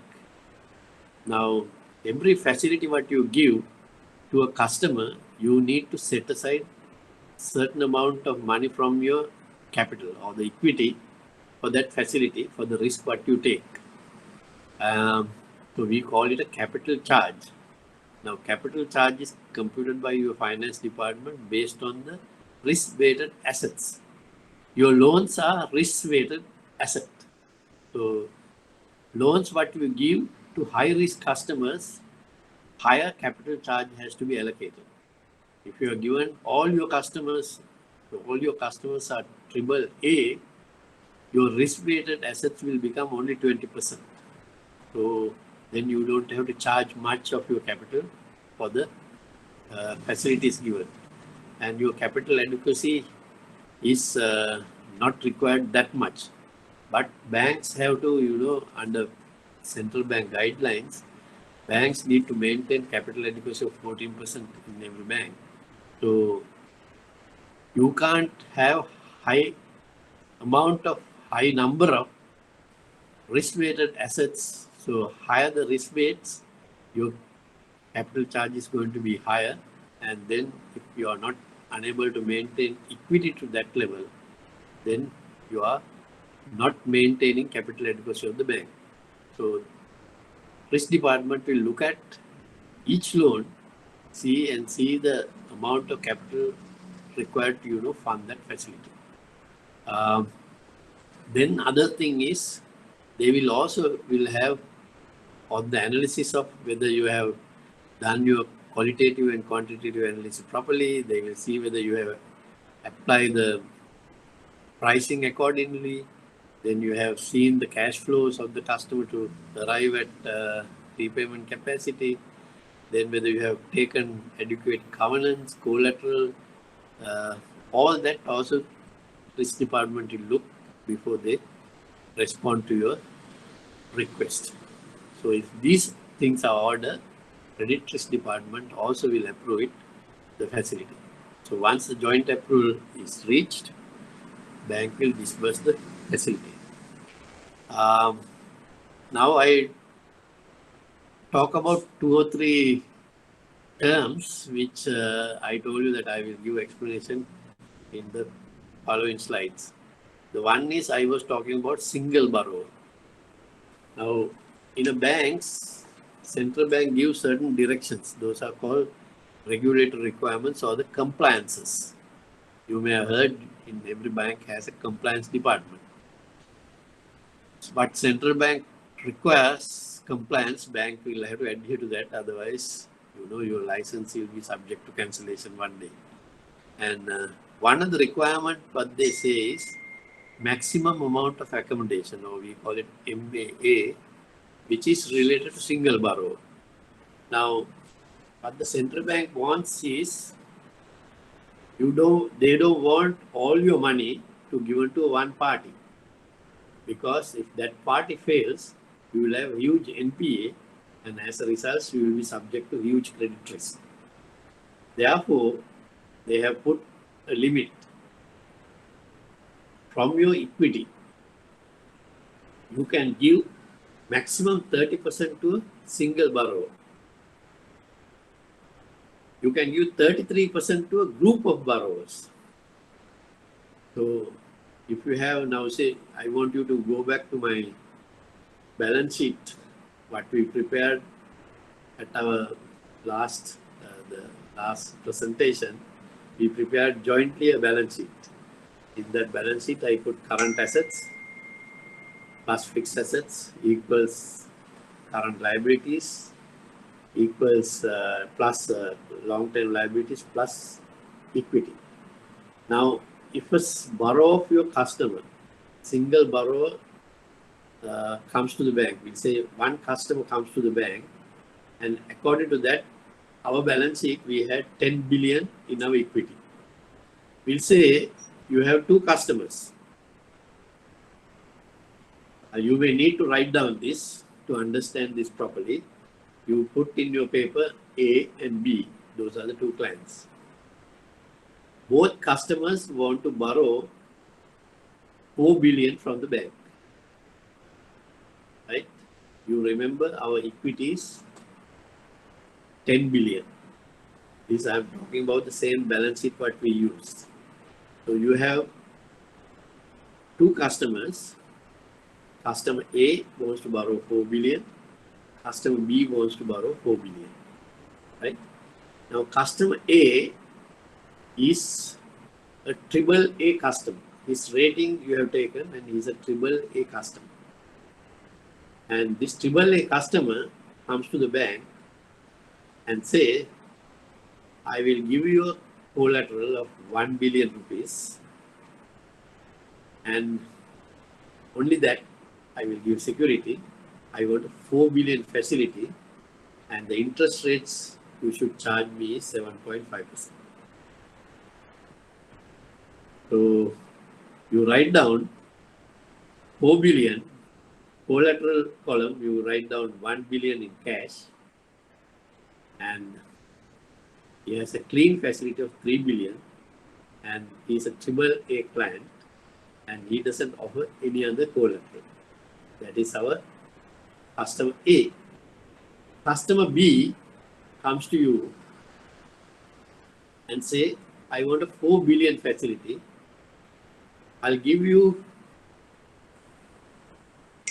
500 million, that is half a billion in cash, and a property worth 5 billion rupees as collateral. So he's offering half a billion cash and 5 billion property worth 5 billion property as collateral. His rating is AA. And he says, I'm not specifying interest rate, but give me the better rate. Bank's listed rate for customers is 10%. So you have customer A who is asking a facility of 4 billion, give a collateral of 1 billion in cash, and rest is clean. He's asking a 7.5 interest rate. He's AAA client. Bank, the customer B wants also 4 billion. He give a cash deposit as collateral for half a billion. Then he give a 5 billion property as another collateral. And he says, never mind, you apply the 10% sheet rate what is in you as per your bank rules.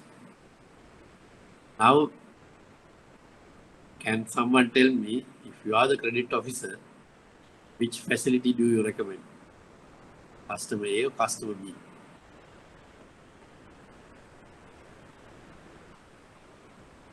Somebody, I am not expecting a right or wrong answer. I appreciate the try what you make on this question. So someone can unmute and answer me.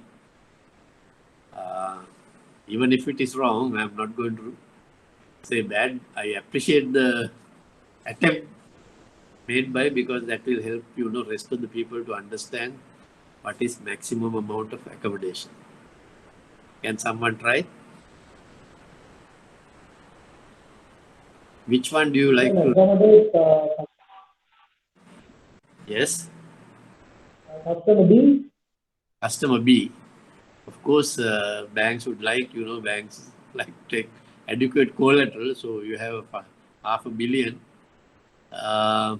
in cash and a property worth 5 billion. So you are over and above 100% covered, right? Yeah. What about customer A? The AAA customer, AAA customers don't default. He's also. Depends, the current, today the categorization of the rating may be A, but when it go, in the future, we can't say the customer will remain in the same category due Right. to market conditions and other external factors. The rate may put affect. I really appreciate your attempt, and I think we have learned good lessons. It's a good answer, because customers over a period when however they are AAA, their rating can change. Economic factors may affect the business. You're correctly right. But I am looking here to give you an example, but you have understood the risk. Very good. I'm very happy. So having understood the risk, you thought AAA give you, even if there's a business failure, that we have adequate collateral. But government regulation won't allow us to, fund this customer B. Simple reason, this rule of maximum amount of accommodation or single borrow limit says we can give only 30% to a customer net of cash and gold. That means now you say we'll take customer A. Customer A wants 4 billion. Our capital is 10 billion. So 30% of 10 billion is 3 billion. So we have a maximum limit of 3 billion to give. So customer A has 4 billion request, but he's giving 1 billion. So his amount to be given is 3 billion, which is within the maximum amount of accommodation. So you can accommodate under this rule customer A.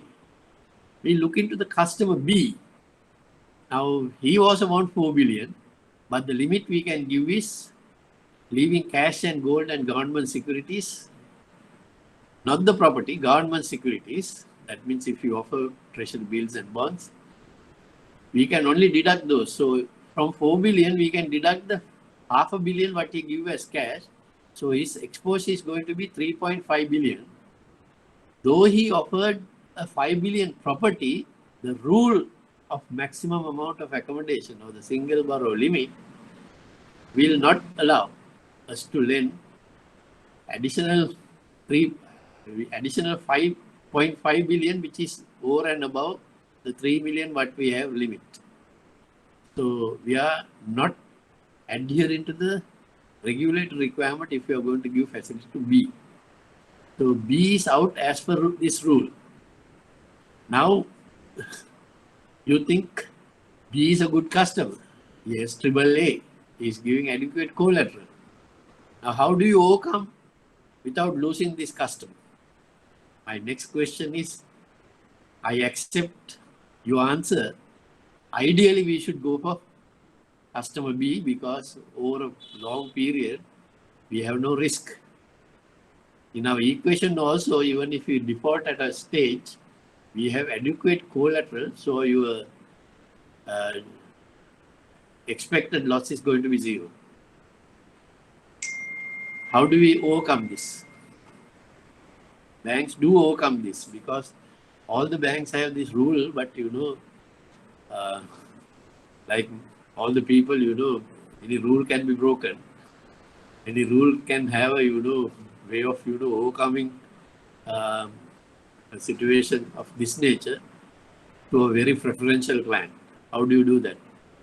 Central bank, this rule doesn't apply to, government institutions. So if government institutions ask for facility, you don't have to worry. Like CPC, that is Ceylon Petroleum Corporation, their borrowings are huge, so you can't apply to them. CEB, Ceylon Electricity Board, you can't apply this because those are very large borrowing. If you apply single borrow limits, they can't perform their projects. So for them, this is not applied. But I'm talking to any other client who has a good proposal, good collateral, and you are willing to give, but the regulation prohibits you giving because they are subject to single borrow limit or the maximum amount of accommodation.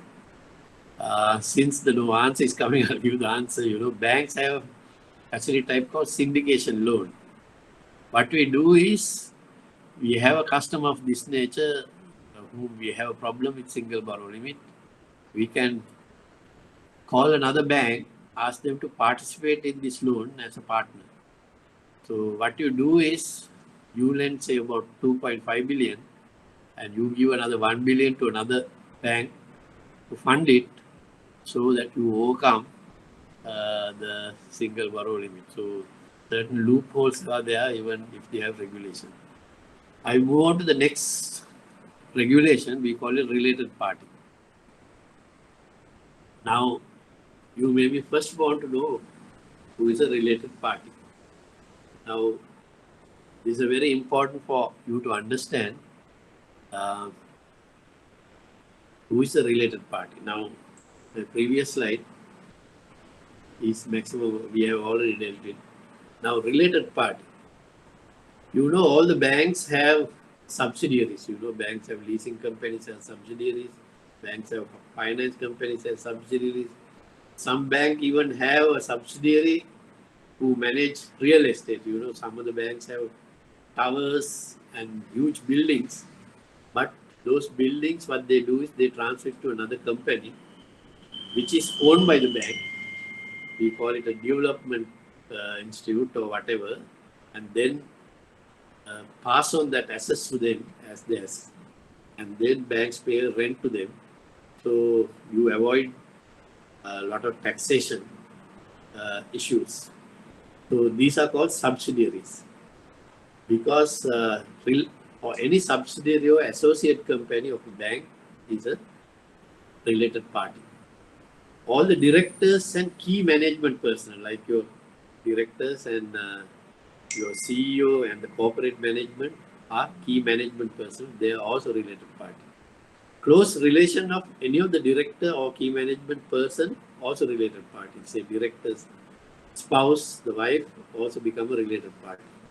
A shareholder who has material interest in the bank, that means a shareholder who owns more than 10% of the bank shares, also related party. Then the fifth one is a little bit complicated because we have in Sri Lanka, we have these conglomerates. So one company can take up, one company director can be a director of your bank, and he also have two other directors in other companies. Those are subsidiaries of that particular company, and without related party, the first company, they can ask for facilities from other companies which are subsidiaries of where your director also director in that particular company. So these all kind of things, people are related party. There is a regulation by the central bank. These related parties are considered, they have special interest in the bank, and as a result, they have control of various things. And when they ask for a facility, their facilities won't be evaluated very thoroughly by the bankers because they have influence, they are key personnel, and therefore they can take money and create a credit risk situation to the bank. There was a saying those days,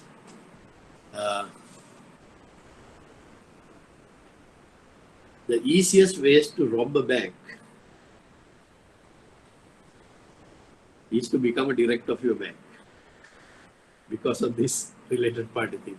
That means before the related party was introduced, directors, through various subsidiaries, through various group companies, they borrow money from the bank, and when they default, because of the director's influence only, those facilities been approved. As a result, bank get into a lot of problems. So finally, the benefit accrues to the director, and the bank suffers the loss. So it's another way of robbing a bank. So therefore, central bank introduced this restriction for related parties. So the actual principle here is, they say co-principle state that extension of credit to individuals or firms connected to the bank through ownership or through the ability to exert direct or indirect control. Now, when you are a key management personnel or director, they can have influence over the person who is approving.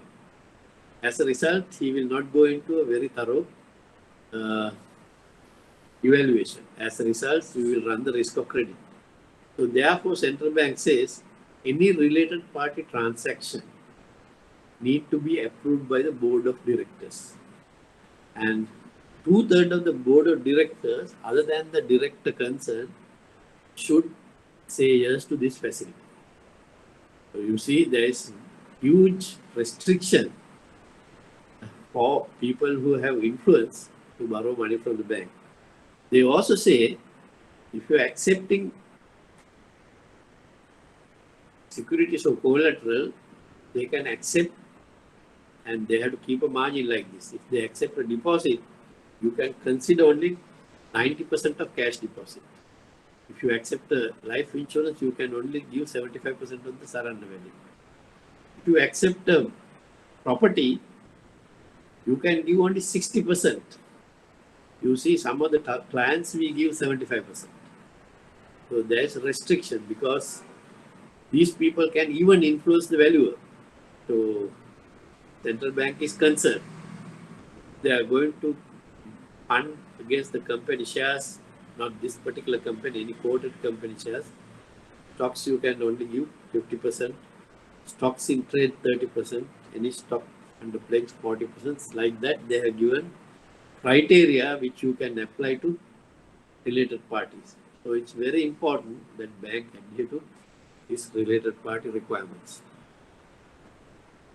And next rule in the bank is classification of advances. Now I think this is going to be outdated very soon. I don't know, probably this already been outdated.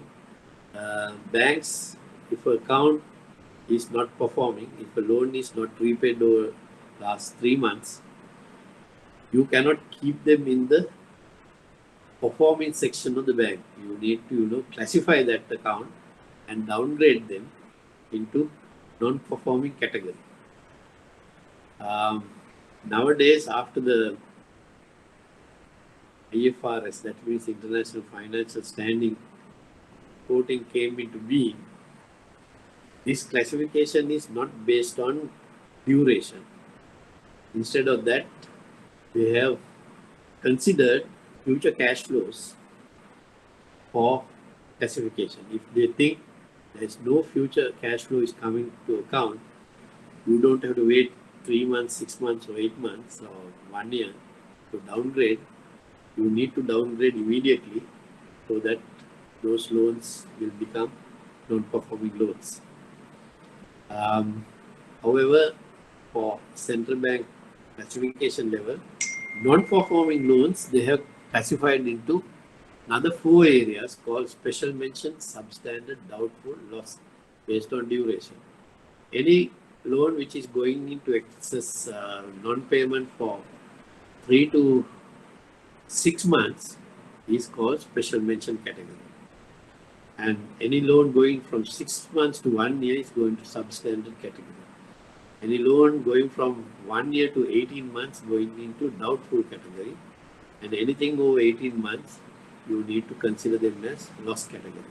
This is the categorization.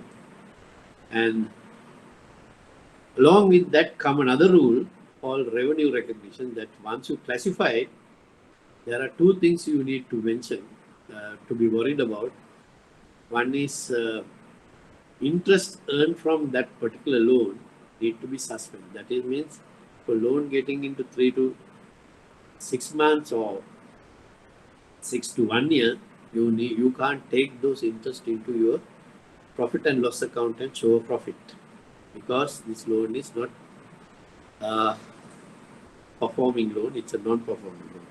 They say if a loan getting into doubtful category, that is after 1 year or 18 months, you even can't show interest in this account. You have to zero rate, but you can do a computation and show in a different ledger, but you cannot adapt to those outstandings and show them.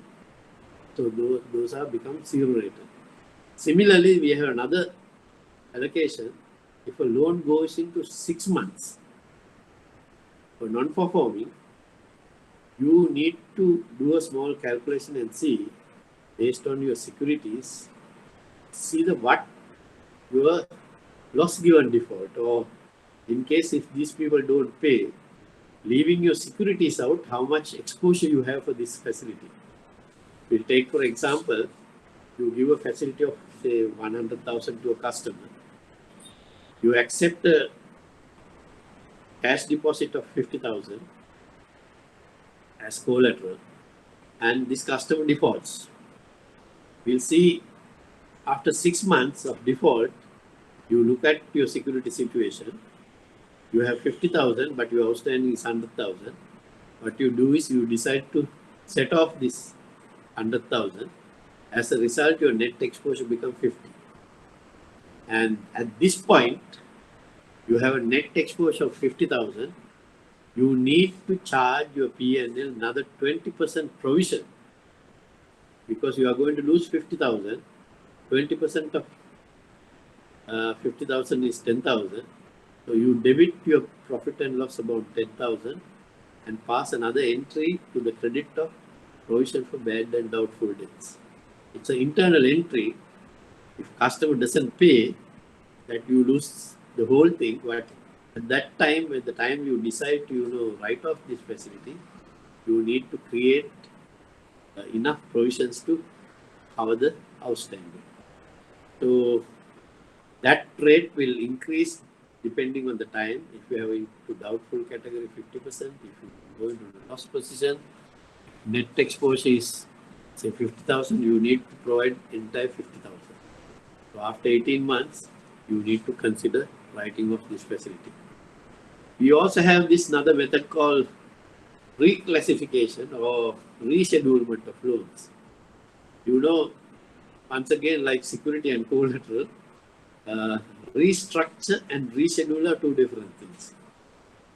You can restructure a loan while it is in performing. That means as long as loan is in performing section, you can, extend the duration. We call this a restructuring. If customer has difficulty in, before getting into NPA, he comes and tells the bank, look, I find it difficult, my cash flows have tightened. Please extend my repayment capacity by, say, another 1 year. And then you do a restructure. But if a loan has gone into NPA, and then customer comes and say, look, now I am in a position to pay, but I need time. Then what you have a method of rescheduling. Now, rescheduling, you have to think of what category of non-performing this customer is. If this customer is from 90 days to 180 days, that means 3 months to 6 months, non-performing, he comes and says, please convert all the outstanding to a term loan. I will pay next 3 years. Then you do that rescheduling. Then still you keep them as non-performing until next 3 consecutive installments are repaid on time. So you can upgrade to performing loans after 90 days or 3 consecutive installments are being paid. Similarly, if a loan has been rescheduled while it is in substandard or doubtful category, you need to observe 6 months repayment regularly, or after 180 days, you can categorize as performing. If you have rescheduled a loan which is in loss category, you need to monitor repayment for 1 year, and after 360 days, you can grade the account. This is reclassification. This central bank ruling, which is good to know in your credit risk management. Now I am going to see concentration risk. Concentration risk requires certain, analytical things. So I have put some schedules here. I have taken this example based on, these figures are not pertinent to a bank, but, this is some of the banks, how they analyze. If your bank's portfolio, now I took this in 2015, if a bank has a portfolio of 98 billion, as of 30th of September in 2015, this 98 billion, you will see how it is being categorized. PLA stands for loans and overdrafts which are active and repaid on time or before time. You take the total of those customers. Those customers in this particular instance is 75 billion. Then customers between day 1 to 90 days, but they will pay within that time. But we have clients who are actually, they are not very regular, but repayment comes. It's a very common factor for customers. They somehow before they go into non-performing, they will pay. We call them overdue customers. And out of this 98 billion, 15 billion are overdue. Then you have a position of 8 billion, which are over 90 days non-payment. We call them non-performing loans or non-performing assets. So what we do in the bank, in our concentration, we analyze this to see how this 3 categorization move on every quarterly basis. Now here you can see when you reach December, another 2 billion has been lent, but your NPA has gone by 2 billion. So that means your position is not good. Entire 2 billion you lend has gone into non-performing. Take the next year, March, next quarter, that NPA you have increased by 5 billion, but your NPA has reduced. That means you have worked on your recoveries, but overdues have gone. That means you have another risk. People are uh, not very regular, but within 90 days they pay. Then you go into another quarter, that is June 2016, you have increased your lending by another 10 billion. You have NPA increase of 1 billion. You have overdues of a reduction of 1 billion, but you have improved your PLA or the performing loans by 10 billion, which is a better position than before. So even if you increase the 10 billion loan portfolio, all are paying on time. So this kind of analysis is done by the risk department to see the quality of credit. Higher the value in PLA will give you the higher quality of credit in the bank. Other two sections will represent some risk. Overdues will present some risk. NPA will represent higher risk. So your quality will be analyzed, and if you can do this quarterly basis, and this will be a very useful tool for you to provide management information or put to the board saying this is how quality stands. Then your bank, sometimes the policies will change. They will get very strict. They will in fact ask your recoveries department to be more active in recoveries and employ a lot of people on recovery stages than new facilities to new clients. That is one. Then another analysis done by credit department is, I told you we set a tolerance limit or we put industry limits. Now this particular instance, I took a round figures for your convenience. We have 11 categories stated by the central bank of industries.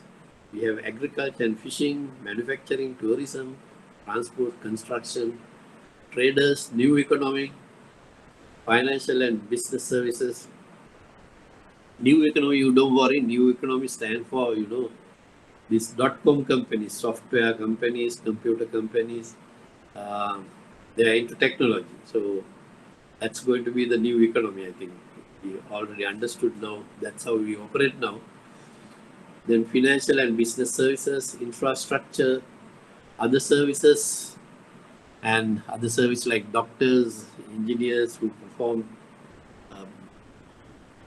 very different type of services, accountants, lawyers, and so on. Then we have other customers who are actually retail customers who enjoy credit card facilities, pawning, or any other personal loans, also categorized. So central bank has given the guidelines to bank to categorize their total loan outstanding into these 11 categories. And you can see in 2017 in my chart, I have put 100 billion this bank has given, 10 billion they have given to agriculture, they have given 6 billion to manufacturing. So risk management also participate in another exercise called preparing the budget for the following year. In 2017, so they will call the credit risk department to be a participant of preparation of budgets. Generally, budgets are prepared by the finance department, but some inputs has to be given from other departments, especially the risk department. And in risk department, you have the credit risk department coming forward to set the sector limits of the bank. So now see on the forecast for 2018, the recommendations are given. They think your loan portfolio will increase from 100 to 120, and the forecasts are given based on progressive industries which you need to allocate this 20 billion. So agriculture and fishing, they have allocated additional 2 billion out of the 20 billion, which is also a regulatory requirement. They say from the total facilities you grant, at least 10% should be given to agriculture. So this bank wants to adhere to that regulator, requirement, and they have given the budget at 12. Manufacturing, they think, will increase by 1 billion. In 2070, tourism is one of the best sector. Not now. That time we forecast previous figure to be double. So you see 5 billion to 10 billion. Transport also will increase along with tourism. So we increase another 2 billion. Construction also will increase. New hotels will come up, apartments will come up. So we allocate another 5. Trades will increase by 3 billion. New economy will increase. Financial and sector, because there's a big competition and they have the ability to borrow elsewhere. So we put that the banks need not to finance companies in others. They can have different instruments to borrow money. So we put at the same level. Infrastructure is high risk, so we put at same level. Other services by 1, and credit cards, we only increase the credit card sector by 2 billion to reach at 120. So another function of the credit risk management is to participate in preparation of the budget. Another analysis we can carry out based on products. So I selected one product, which is your overdraft. Now this bank, out of the, we'll say 100 billion, 40 billion is given by way of overdraft. Overdraft also, I have 4 categories. We have clients who operate within the limit, approved limits. We have clients who have exceeded the approved limits, but they have a permanent limit, but they have exceeded. We have customers who doesn't have any limit, but their accounts are overdrawn. Then between excess of over-approved limits and excess without limits are total into 11 billion. So out of this 40 billion, 11 billion is at high risk. What we do in banks is we also do this exercise on a quarterly basis to see the quality of overdrafts what we grant. Then we can also do a pawning. We can do pawning also. You can categorize overdue, non-performing and total. Pawning, people think it's a less risky business, but risk management doesn't think that, because gold prices can come down and the Pawning Act also doesn't allow you to recover this loan until the maturity of 1 year. So we took a portfolio of pawning with 8 billion. The customer who has not redeemed their property, the gold, within that 1 year will fall into overdue. And any customer who has not redeemed their property before the auction, after the auction date, so you have another 2 billion at risk here, because customers doesn't redeem in 1, and if they are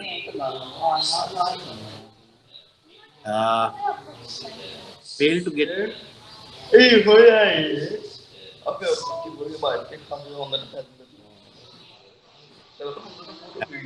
one, mute the mic for the benefit.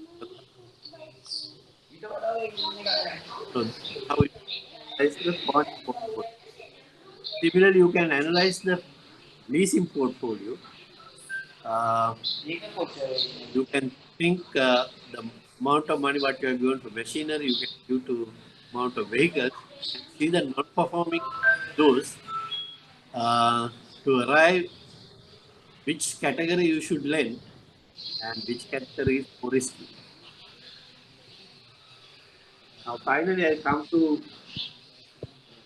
the last item, which I also mentioned, a part of the function of the risk department. I also explained this to look into the future, what is going to happen of your credit portfolio. Now I took example when the COVID was first identified in China, it spread to our countries and rest of the world. They would have restricted facilities, especially tourism. Would have avoided but they are now face their portfolio.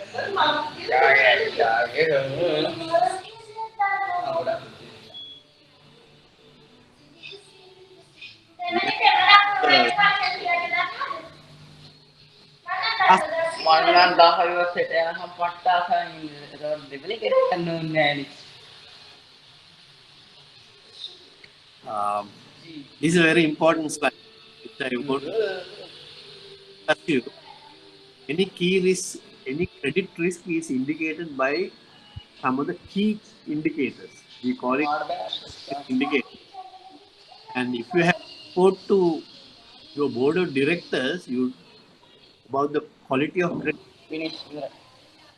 These are the indicators what we used to report our management report, board of directors. And some of the key indicators are call it you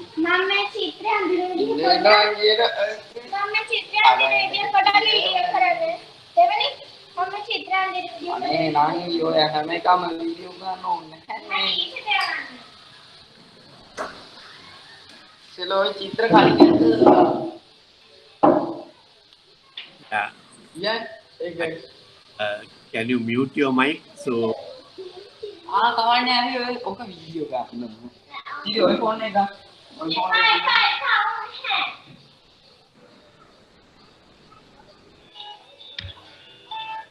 yeah, mute participants. Right. Okay. Thank you. And these are very important slides, which you need to understand how we measure the quality of credit or the credit risk involved in our portfolio. So what we do is we run some ratios. These are, we identify the customer's financial ratios by, looking at his profitability ratio, liquidity ratio, solvency ratio. Similarly, banks' credit quality or the concentration risk and various your credit portfolio quality is indicated by key credit risk indicators. And you need to understand how do we compute these credit indicators. The first is a gross non-performing ratio. We also call it a non-performing ratio. You take the gross of NPA, divide by your total advances, will give you a ratio. Now I am going to give you exercise. You can write down these figures. I have put this based on our balance sheet. You remember the first balance sheet which I gave to you? In that we have a 100 billion bank, 100 billion asset value bank. In that we have total assets are equal to total liabilities, which is 100 billion. So total assets are 100 billion. Then if you go into your current assets, we mentioned the current assets are 69 billion. So same amount will stand here in our calculation. Then we also mentioned deposits at 85 billion. So same amount will stand there. If it is not that, but I have not given in our balance sheet how much is the total NPA. Now I am giving you now that figure. You can write down non-performing assets. Out of that 69 billion of total loans, 3 billion are non-performing. So your NPA is 3 billion. We also talk about in our classification an item called provisions. That means when account go bad, we will debit our P&L account and create a contra entry in our provision account. We credit provision account that amount. So from your NPA loans, we keep provision for bad and doubtful debts because some of these NPA are not going to be recovered. So this particular bank, the provisions they have already passed. They have debited 1 billion to their P&L account, and they have a credit balance in the provisions account for provisions for bad and doubtful debts 1 billion. So you have to write down NPA is 3 billion, provisions 1 billion.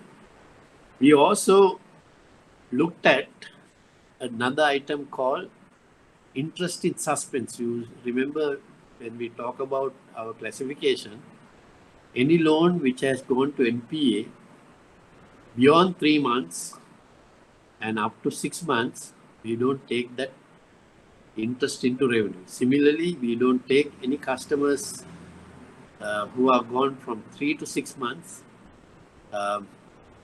6 to 1 year also, we don't take that interest into our revenue. So those interest, though your computer calculate that interest, they will pass that interest without taking into revenue into a called interest in suspense. So this particular bank, for their non-performing loans, the interest in suspense is 1 lakh. So 100,000 is not being taken into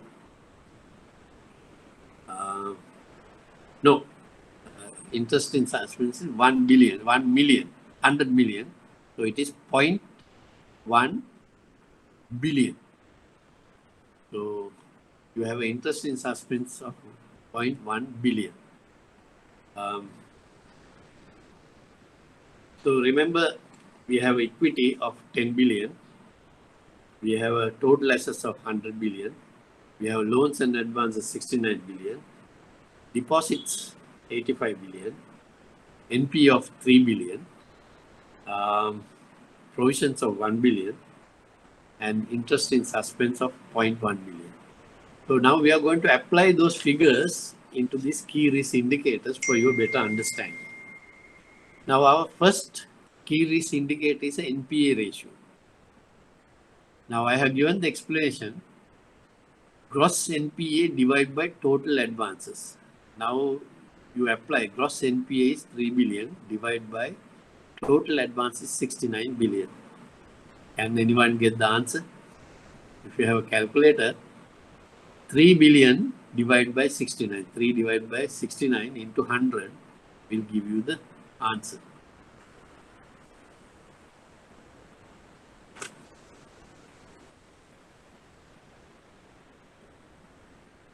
You can give the answer to 2 decimal points to make it easy. 4.34. Thank you very much. I think the answer is correct. So this bank's NPA ratio is 4.34 or 35%. Generally, when a bank's quality of credit is determined by the NPA ratio. Nowadays, because of this pandemic, NPA ratios are very high in banks. When the good times before this pandemic situation, when the loans are serviced properly, good ratio of NPAs, most of the banks carried less than 3%. So that's a market indicator of quality of advances in this bank, in a particular bank. Then we have the next ratio is called net non-performing advances ratio. Now net NPA divided by total advances is the net NPA is your total NPA minus interest in suspense plus your provisions. Net NPA is your total NPA minus interest in suspense. So here we have NPA ratio of 3 billion. We have 0.1 billion of interest in suspense. So that makes your net NPA 2.9 divided by total advances is 69. So you can work out that also and see 2.9 divided by 69. 4.2, sir. So your net NPA in this particular bank is 4.2 billion. Now provision cover is another key risk indicator. We looked at the quality of credit in this particular bank. Net NPA. Net NPA is the gross NPA divided by specific provisions is the equation. Now we have a gross NPA of 3. What is the provision we have given? Provision is 1 billion. So 3 divided by 1 into 100 will give you a provision cover. And do a calculation and tell me the answer.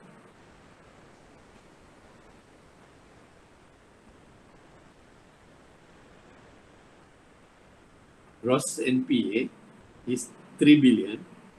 You have 1 billion.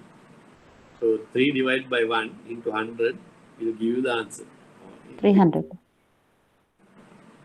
3 divided by 1 will give you the answer. That is 3%. 3 is the answer.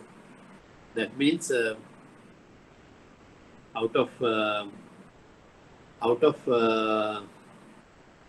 no, I think you have to take it the other way. Provision divided by NPA will give you 30%, right? 33.33%. You take specific provisions divided by gross NPA.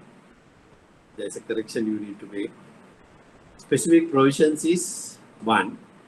You divide by 3 into 100 will give you the provision cover. That will be the answer.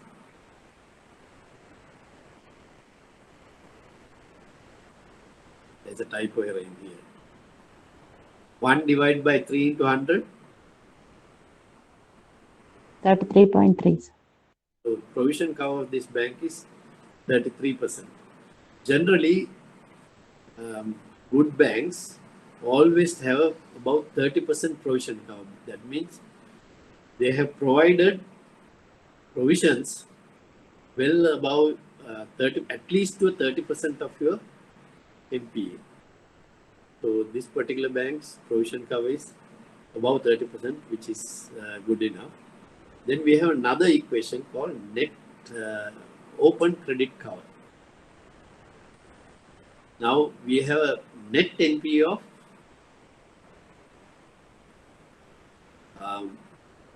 2.9 billion, leaving on the net NPA divided minus provisions what you have made. I want you to make a correction for the ratio number 2 also. When we calculate our net NPA, you can reduce from gross NPA interest in suspense plus provisions what you have made. So your nominator or the upper one is net NPA is computed like this: 3 minus provision 1, that is 2, minus 0.1, then the figure will become 1.9. Can someone calculate 1.9 divided by 69?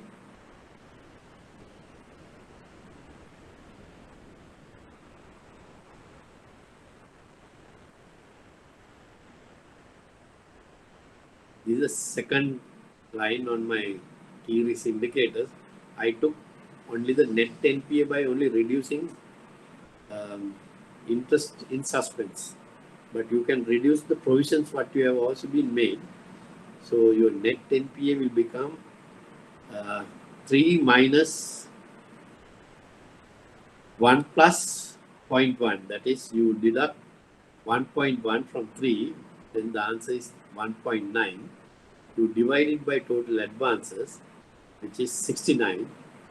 Then you will get the net NPA.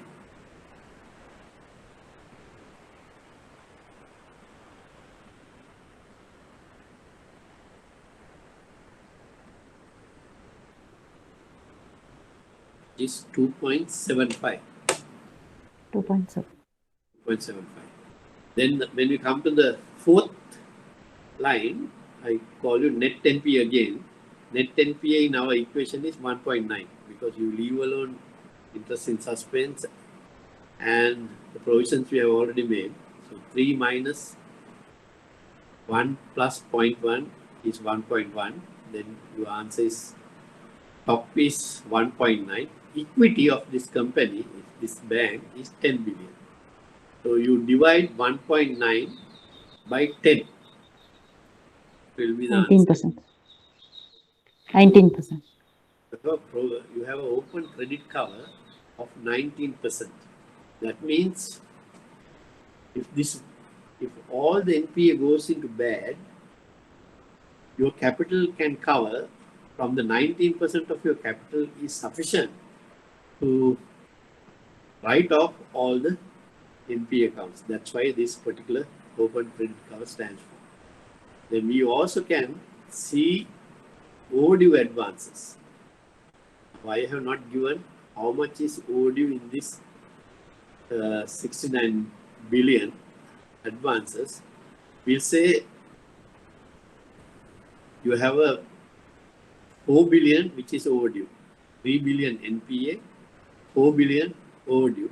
So this will be computed by 4 divided by 69. You can give me the answer because overdue advances I have not given earlier in our equation. I give you as 4 now. 4 divided by 69. 5.8. 5.8. 5.8. So these are some of the key risk indicators we generally compute in order to give a picture of the credit quality of this bank to your board of directors or the senior management. So now we need to understand credit risk well. Credit risk originates from non-payment by your customers. So what we do is we do our loan origination right from the business unit. We do our evaluation right. Evaluation include financial evaluation. We do a qualitative evaluation. Then once those evaluation credit rating is done using credit rating system, large facilities we submit to credit risk department. They also look at the credit portfolio to which industry this belongs. They will see whether you have followed the credit guidelines given. They will see whether this facility is within the credit policy manual guidelines, and they will see whether you have done your proper evaluations. They will do whether the credit rating has been done properly and the provisions allow them to calculate expected loss. They do that calculation. They will do the capital charge. Then they will see whether they adhere to the central bank regulations of related party, single borrow limits. If all those have been evaluated, why we are doing all that is to reduce the credit risk. Despite doing all that, bank's portfolio, when you analyze, there's amount of credit risk is there because no bank can achieve 0 NPA as a result, because as one of you all already detailed, when I put 2 proposals, instead of taking a AAA customer, that participant selected the customer who was AA because the collateral availability, because the future is uncertain. Since the future is uncertain, always credit risk prevails. Our duty is to minimize this credit risk. To do that, the business unit need to participate in proper evaluation and following correct guidelines. Credit risk department need to participate in carrying out single borrow limit, regulator limits,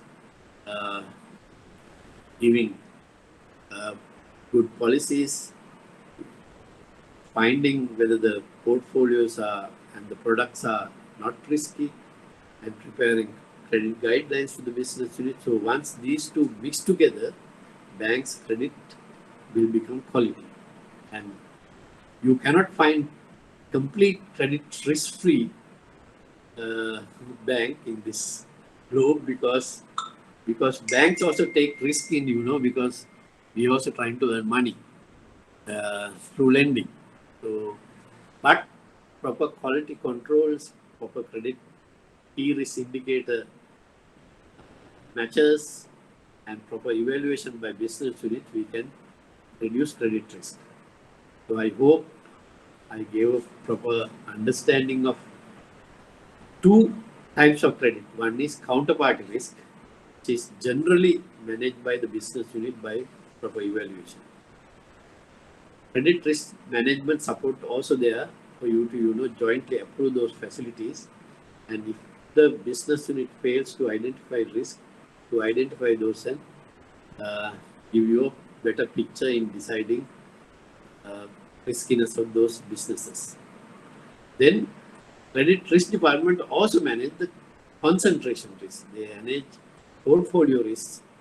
They set limits for different industries and follow the central bank guidelines and allow you to diversify credit portfolio, prepare key risk indicators for board of directors to identify the quality of credit. They also support this. Apart from that, they also can run stress testing to see the future risk involving certain credit portfolios. So if all these work together in a good mechanism, banks' credit risk management will become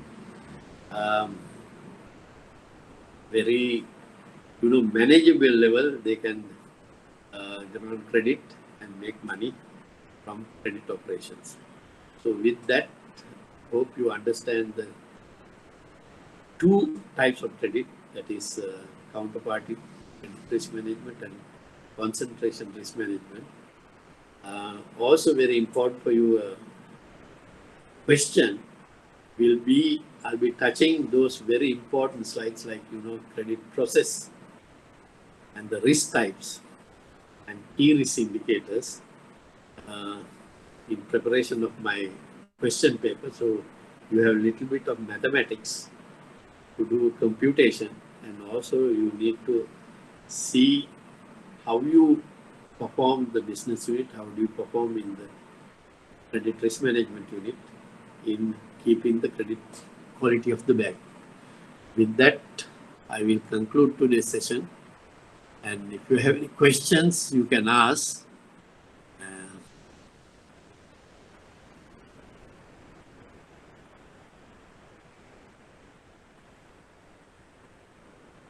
Any questions? Or you will wait for my questions at the examination. And I wish you all the best on that question. So questions you need to actually, please, I am asking you to please take up, because you have an option to selection of questions.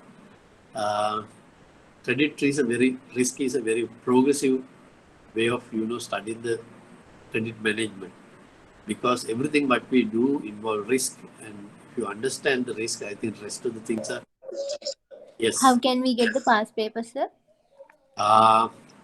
You can call up the institute. I will also request Mr. Menaka to pass on some of the past papers. But Sorry, already one past paper.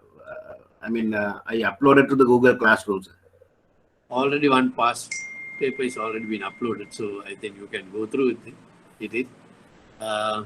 I think in my final, key credit risk analysis, I think that questions may be covered in that. So I think you can take that as example, and also study the type of risk the banks undergo, and also the type of the credit process. That slide we have mentioned about one side credit management, the other side credit risk management will give you a great idea of answering that question. So please explain the credit risk measurement, that is ELN equals PD into EAD again, once again. This equation, Yeah.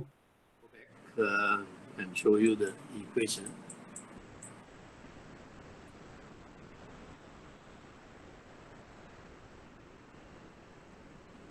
This is the equation. I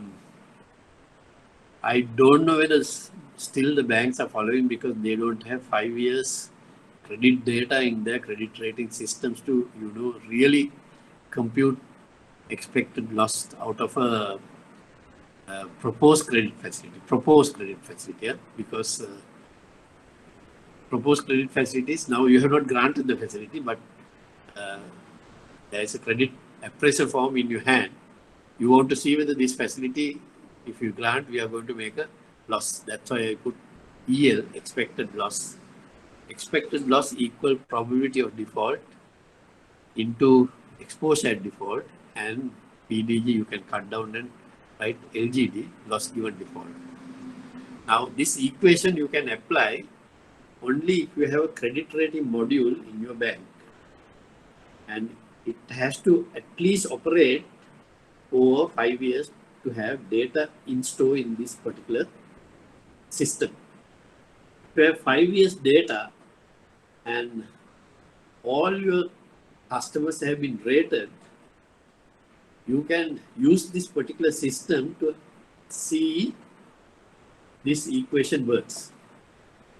So I'm not asking you to really manually compute this, but that expected loss is computed by the system itself if you have 5 years data and if all your customers have been rated by the system. So it's a future thing. Some banks have may already adapted this because they may have input last 5 years operations into this particular system. The probability of default is, I drew up an axis. On one axis you have NPA, the other one is duration. And the NPA is the probability of default. It can be 1% or 0.5% or 1.5% or 2%. We took an example of a facility of a customer whose rating is AA, and looking at the past 5 years of all AA customers enjoying a similar facility. Now this particular proposed facility is for a 1 million loan repayable over 5 years. And at a fourth year, we found most of the clients have an NPA ratio of 1%. Most of the past clients who was in the AA category and who have enjoyed similar facility of 1 million for over 5 year period has a probability of 1% NPA on the fourth year. So on the fourth year, we assume that 80% of the facilities have been repaid, because when you grant a loan for 5 years, 80% of 4 years money has been collected. So 1 million, that means 800,000 at least have been collected. If it is a facility of 1 million, 800,000, 80% of 1 million is 800,000 has been collected. So the exposure, EAD, exposure default, that is the fourth year, is only 200,000. Now, the next item to multiply this is the loss given default. If you have not taken any collateral, if you are given this facility clean, your exposure default, loss given default is not zero, because you don't have any security. So your loss given default also similar to your exposure default. So we consider you cannot compute because you haven't taken a security. You consider it as 1.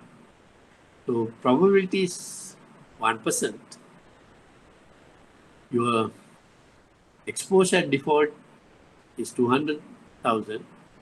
So loss given default also 200,000, because you don't have security. So you tend to lose 200,000 if you have not taken a security, and that is your expected loss. I took example in when explaining to you, if we have taken a security of 200,000 from this customer, your loss given default, LGD stands 0 because LGD is computed based on your exposure at default minus collateral value. Then your LGD becomes 0 and your expected loss becomes 0.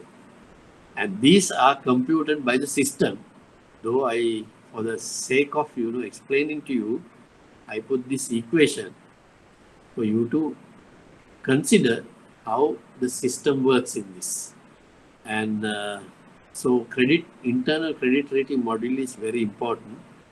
It also should have the capability of computing expected loss, provided you have given data to a minimum of 5 years on the past ratings you have taken from customers. So you have to, what you do is you have to align those ratings to a similar plan, to a similar facility, repayable over a similar period to arrive at the expected loss. I think to a great extent, I may have been very clear. I would have been cleared your doubt, but Thank you, sir. Thank you. done by the system itself. Okay, thank you very much. I think I conclude today, and then all the best in your examination. So plan well and follow these 50 slides.